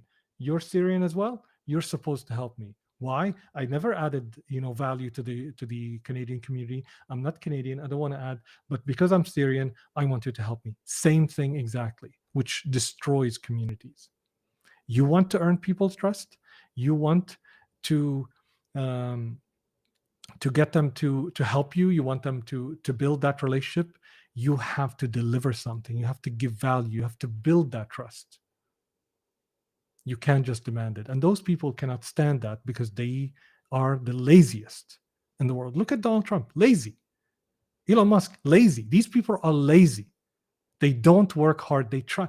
If somebody works hard, you've never met someone who works hard, who tells you they work hard. Try it. How many people in your life say they work hard all the time? They are the laziest people in your life who tell you, I worked hard. People who work hard and people who want to deliver value never boast about that. Not that there's anything wrong with boasting, because they are busy doing the work. They are busy adding value. They are busy helping people. They don't have time to sit around and pontificate on how hard they're working. But we get these commentators who do nothing. You get someone who failed in 6 businesses, God knows what more, never pays his bills, never pays his contractors, never pays his lawyers, known to be a scammer, a felon, to teach us about morality, to somehow we need to give them respect. For what? They never earned it. They never deserved it. Just because they look the same or they look different. That is what this shtick is all about. It's about them being lazy. It's about them getting your money. It's about them scamming you into believing that you're the same. Oh, we're the same color. You're white, I'm white, so we are the same. You're not. They're richer than you. They have different objectives than you, which is completely taking your money, taking power away from you, staying up there while you struggle down there. They do nothing. They add no value. They never defend or stand up for you. They don't adhere to any of your values, principles, or the principles of humanity. They are the scourge and the exiles of society who are now come back to take the lead, pretending that they're doing something for you. Don't fall for them. And just because they look the same doesn't mean they have the best interest. And if you were to be honest, nobody looks the same. We're all human here. We all bleed the same blood. We all suffer the same suffering, have the same or similar, I would say, desires, hopes. We just want to live nicely, and we want to, live kindly, be kind with people. Yesterday, Nick Atkins talked about kindness, and was such a wonderful conversation. And he spoke about, like, I had to self-manage. I was like, if you could have seen like how much my leg, maybe it showed even on the video, my leg was shaking underneath. Like I was fidgeting. I just wanted to, like, it was painful because here's someone who dedicated his life and was pulled into, someone who comes from the health industry. He was an executive in the health industry, and now he's pulled into facilitating kindness. And because of these people who are pretending to do the best for you, he's been robbed of the grants that can facilitate kindness in your communities. Real example, we weren't talking even politics, but that's what happened. So I highly recommend you go watch that. I'm gonna release some of the episodes, so watch it on my YouTube. So let's come back to Mehdi, and I think I wanted to do that rant because it's unbelievable that any of you, I think if by today you believe that any of those idiots, any of those malicious actors is advocating for your benefit, and you hear me out here, just understand how dumb they think you are. Not we think you're dumb. We think you're dumb, honestly. Yeah, but we are advocating for your benefit. We want you to have healthcare. We want you to live a good life. We want you to be able to raise your kids. And we want you to live in a way that you have dignity. You have what you need to experience your humanity. And these guys are using your fears so that not only to take away your humanity and destroy it, but also to take away the humanity of everyone around you in your name. People are going to be angry at you because you voted them in. So these guys, just like Donald Trump, he would stiff his contractors, stiff his investors, come out on top, and everybody's left holding the bag. You're going to end up holding the bag for what's happening in America right now, what's happening in the world right now. Just like many presidents before Trump, like George W. Bush, in the name of America, went and killed and destroyed the lives of Iraqis. We saw the millions of Iraqis that moved to Syria because of the Iraq war. Hundreds of thousands died. Millions of lives completely destroyed. A whole, communities and countries suffered. Millions of people, tens of millions of people suffered because of that idiot. In your name. What is George W. Bush doing right now? Doing paintings, rehabilitated, showing up with Obama and Michelle Obama, laughing. He's a criminal. What did you get? Trillions of dollars instead of going to your healthcare, went somewhere else. And he's doing what? He's doing paintings. That's his punishment. That's what he's dealing with, while you're dealing with reducing or degrading lifestyle. You can't find more. You're living. Most of Americans can't make ends meet, don't have more than a few hundreds of dollars to deal with any emergency. That is the legacy of what you're seeing right now. That is the legacy of white supremacy. That's the legacy of acting with privilege. That's the legacy of someone who's dumber than a rock, okay? Who thinks they deserve to be freaking president of the United States and then have the gall to lie to you and take your children to war, to suffer their mental health, to lose their lives, and all your tax dollars to build the wealth of his corrupt friends so that you can deal with the consequences. And this is exactly what Trump doing today. And this is exactly what Matt Walsh is supporting today.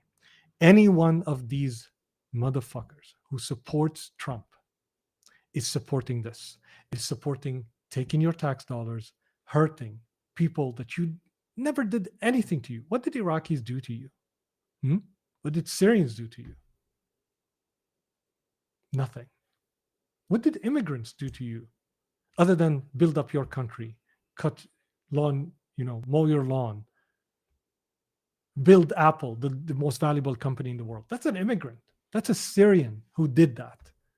Every CEO of those companies that you celebrate today are Indian, of Indian origin. Immigrants. Because that's how life works. It's people. It's not that they're immigrants. It's all of us that it takes to build something. It's not about you and them, but you're choosing to believe them. And that's why we think you're dumb. Not because you're actually dumb. There's nothing wrong with you being less smart, but there's everything wrong with you supporting people, even though they're actively harming you, taking you for a ride, taking your money, destroying your lives, destroying the lives of others, and leaving you to hold the bag. They're not going to hold the bag. They're taking it all the way to the bank. Trump's family is now richer with billions of dollars. All these assholes, criminals, the donors, trillions of dollars adding to their net wealth or net worth. Their companies making a bang for the buck. They don't even have to make revenue. They can just exchange money between them and make that revenue. Who's left holding the bag? You. Who's left to deal with all the hate and the pain that is being enforced on the rest of us? You. That is what you have to deal with. And that's why you're seeing all this animosity. It's because of your choices, not because of who you are. They want to convince you it's because of who you are. It's because you're white, because you're Christian. Nobody gives a shit. It's because of your choices. It's because you continue to choose criminals and continue to follow criminals and continue to believe criminals and to continue to carry their bag and do their crimes. Matt Walsh doesn't have the gall to go down to a protest and stand in front of someone or to call out someone. He doesn't have the gall or the courage to come talk to Mehdi in his face. But what he's going to do is he's going to activate his millions of followers to attack Mehdi and to attack people like him. The same thing they're doing with Zoran. Same thing they're doing with everyone else. They are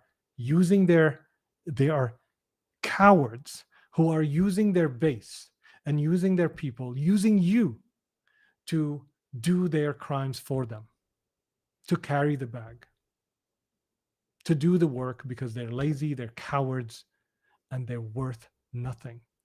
They're the exiles of this community or of life. If we were a proper community who had trust, who believes in principles, who upholds those principles, these people would not even exist. They will not have a chance. They will end up being good people of the society. And if they don't, they will end up in jail or exiled or something like that. This is what America should be. This is what the world should be.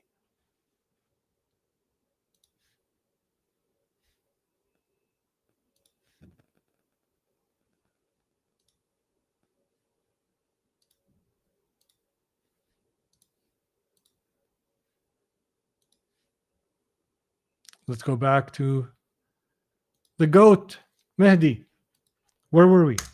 Matt can't rebut that because it's true, according to historians, according to the African American History Museum, according to the US State Department. Muslim slaves are a historical fact.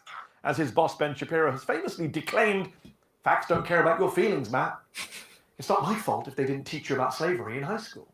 In his video, Matt Walsh sounds like a Monty Python sketch. What did the slaves ever do for us? Ignoring the railways, the roads, the ports, the literal seat of our government, the White House and the Capitol, all built by enslaved people. And 1 in 3 of them, remember, being Muslims, black African Muslims. Matt is also just completely clueless about the Muslims who fought in the Revolutionary War, in the War of 1812, in the Civil War, where most of them fought in the Union Army. But then again, Matt's been pictured wearing a Confederate t-shirt, so maybe he's mad that the Muslims fought against the Confederacy. He even issues this challenge to me. Before we get into the challenge, it drives me crazy that anyone would defend the Confederacy or anyone that is an American will ever even accept someone who defends the Confederacy. It's like the highest treason. It's someone who defends the people who wanted to dismantle and destroy the United States and everything that it stands for. Confederacy fought for slavery. Period. End of story. And slavery is the antithesis of what America is. Unless you believe in slavery, then you're not going to be here and you're going to listen, and you don't deserve even to talk. If you believe someone is less human than you don't deserve any benefit of a doubt or to be treated as human. If you can look at someone else and think of them as less than you, as a lesser human, to the point that you are entitled to own them and to rape them and to abuse them, then you don't deserve to be treated with the respect of a human. You deserve to be treated the same way you look at other people. Of course, we won't treat you like that because we are humans that have dignity and respect, and we'll treat you like that. But we will hold you to account, and that's what happened with the Union fighting against the Confederacy, which wanted to uphold slavery for what? Just for money, nothing else. Not even the beliefs. It was just for money. If Islam had ceased to exist 300 years ago, this country would not have lost a single thing. There is not a single good thing about our country that we would not have if not for Islam. And if you doubt that, then go ahead and give me an example of the great gift that Islam has given to this country since its founding. Has he never heard of the Golden Age of Islam, which helped fuel the Renaissance and the Enlightenment in Europe, which of course then helped produce the American founding fathers? Has he ever gotten off of the internet and read a book? But look, I'm happy to fill the gaps in his education. He asked me to explain what Islam or Muslims have done for America. I mean, the black Muslim slaves aside, more recently, how about the planning of the moon landings? That was a Muslim American scientist and immigrant. How about the science behind modern skyscrapers? That was a Muslim American engineer and immigrant. How about brain tumor treatment? That was a Muslim American neurosurgeon and immigrant. Just this year, the Nobel Prize for Chemistry went to, among others, a Palestinian American Muslim immigrant whose research Matt could never possibly understand and whose work could help tackle man-made climate change, which Matt doesn't believe in. Oh my God. This was genius.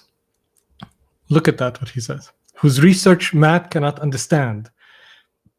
And the problem that is tackling, Matt doesn't believe in. So it shows the lack of intelligence and the erroneous beliefs that are damaging for people and for the well-being of humanity. I mean, the black Muslim slaves aside.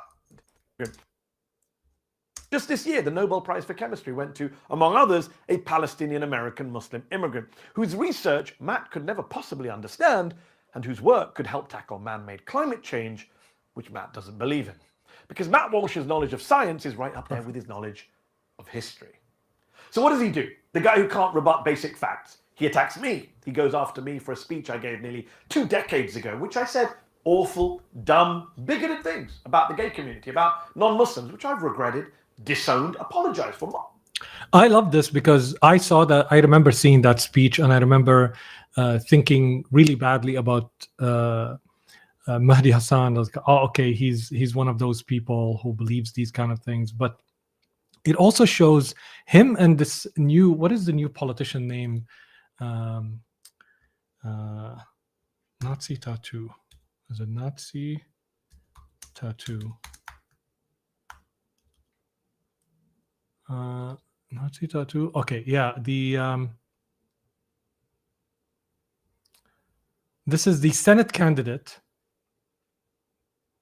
Platner claims that he didn't know tattoo was Nazi linked. So this is the guy, is a Senate candidate, Graham Platner. If you heard about him, one of his tattoos that he has been like considered, or it's a Nazi SS tattoo. And in a similar fashion, he demonstrated exactly what the trust tree does. I think we should talk about that maybe in a different stream. But he demonstrated that by acknowledging. So this is who I'm talking about. So he demonstrated that. Can you remove the ad? It's like unbelievable. I can't. It's half the page. All right.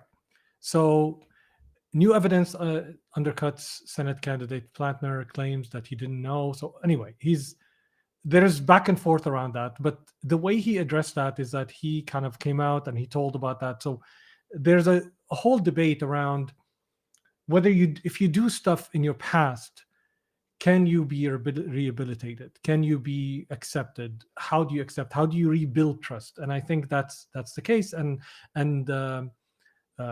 we will come back to that. This is totally new. I'm just getting to know this, which is new evidence undercuts Senate candidate, because he claims that he didn't know. There's new evidence. It seems like right now we'll see what that is.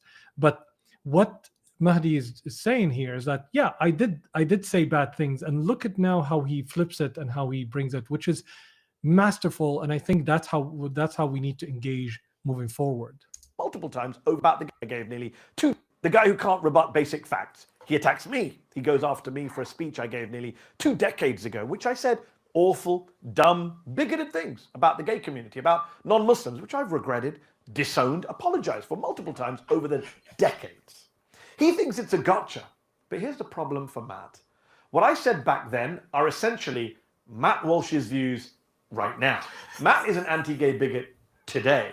In fact, Matt supports a Uganda law imprisoning gay people. I don't. Matt thinks most pop music is satanic. I don't. So basically, I was a shithead, or I had bad beliefs. I evolved. You didn't. And you're calling me out on it, which is exactly what MAGA did, what MAGA does. You say, like, Biden did this. Yeah, Biden did this then, and he's bad. Donald Trump is doing this now. You say, well, look at Donald Trump. He's stealing. Well, Biden, look at what he did. Yeah, that's bad. But Donald Trump is doing it right now. He's stealing right now. So prosecute all of them. They don't get it. They think it's a gotcha, and it's not. And this is exactly what I love how he's doing that. And I think very few people are doing this. In fact, I didn't see him and Zohran Mamdani, and I think Ilhan Omar does that. And I'm writing an article about why we're seeing this rise with on immigrant Muslims, Americans that are speaking out, why we're seeing this rise. What I stupidly said nearly 20 years ago in my 20s, Matt basically says today, aged almost 40. Oh, and if you're going to play the game of what were you saying in embarrassing videos decades ago, here's what Matt Walsh was saying in 2010. But to all of a sudden act like this phenomenon of girls getting pregnant at a young age that we consider young, 16 or 17, to act like it's a new thing is ridiculous. It's always been that way. Girls between the ages of like 17 and 24 is when they're technically most fertile. Pretty gross, pretty disgusting. I think we can all agree. And also kind of creepy. A 25-year-old man telling his audience how fertile 17-year-old girls are. What is wrong with you, man? I mean, it's also ironic that the right are obsessed with smearing Muslims as child molesters and saying Islam supports child marriage, and yet here is Matt on tape saying that about 17-year-old girls, about children. So, look, to conclude, who is more American? The guy who supports free and fair elections, me, or the guy who got mad when judges locked up violent insurrectionists who tried to overturn the 2020 election, Matt Walsh? Who is more American? The guy who supports the First Amendment and free speech, me, or the guy who wants to imprison people and deport people for their speech, Matt Walsh? Who is more American? The guy who supports the United States, me, or the guy who wore a t-shirt celebrating the violent traitors of the Confederacy, Matt Walsh? Who is more American? The guy who supports religious pluralism and separation of church and state as intended by the founders, me, or the guy who wants Christian nationalism in America and proudly calls himself a theocratic fascist, Matt Walsh? Yeah, I think I've made the case that I'm much more of an American and much more of a patriotic American than you are, Matt. And you're just going to have to go whine and cry about it. Did you like it? I love it. Definitely go and support Mahdi Hassan. Join Zeteo. And subscribe to them. They're awesome. And of course, subscribe to my Substack. I hope you liked today. It was fun. It was unexpected. I didn't know how it's going to go. I thought I'm going to go through my to-do list. I call it like work from home. So I guess I'm going to have to work right after this. No rest for the weary, as they say. Thank you very much for joining me. And thank you for being on the journey that I don't know where it's going to go. And I have no idea how it's going to pan out, and that's the beauty of it. It's a journey of discovery together, and I'm really, really appreciative of you and everything you do to show support. And just know that it matters. Every one of us plays a role. The thing I did today by highlighting a few people that I really liked and goes with me and you know, align with what I want to see in the world is an action. Liking, sharing, subscribing, voicing out, speaking up, showing up in protests, organizing.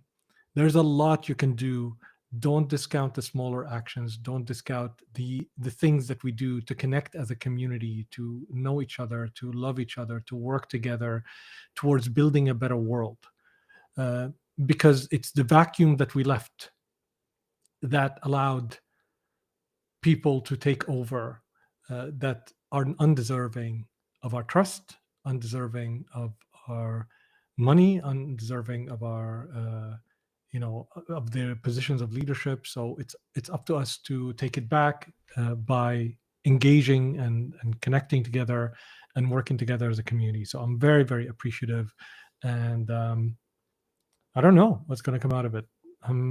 I hope it's fun, and I hope it's valuable to you, and I hope you enjoy the rest of your Saturday and Sunday. Bye for now.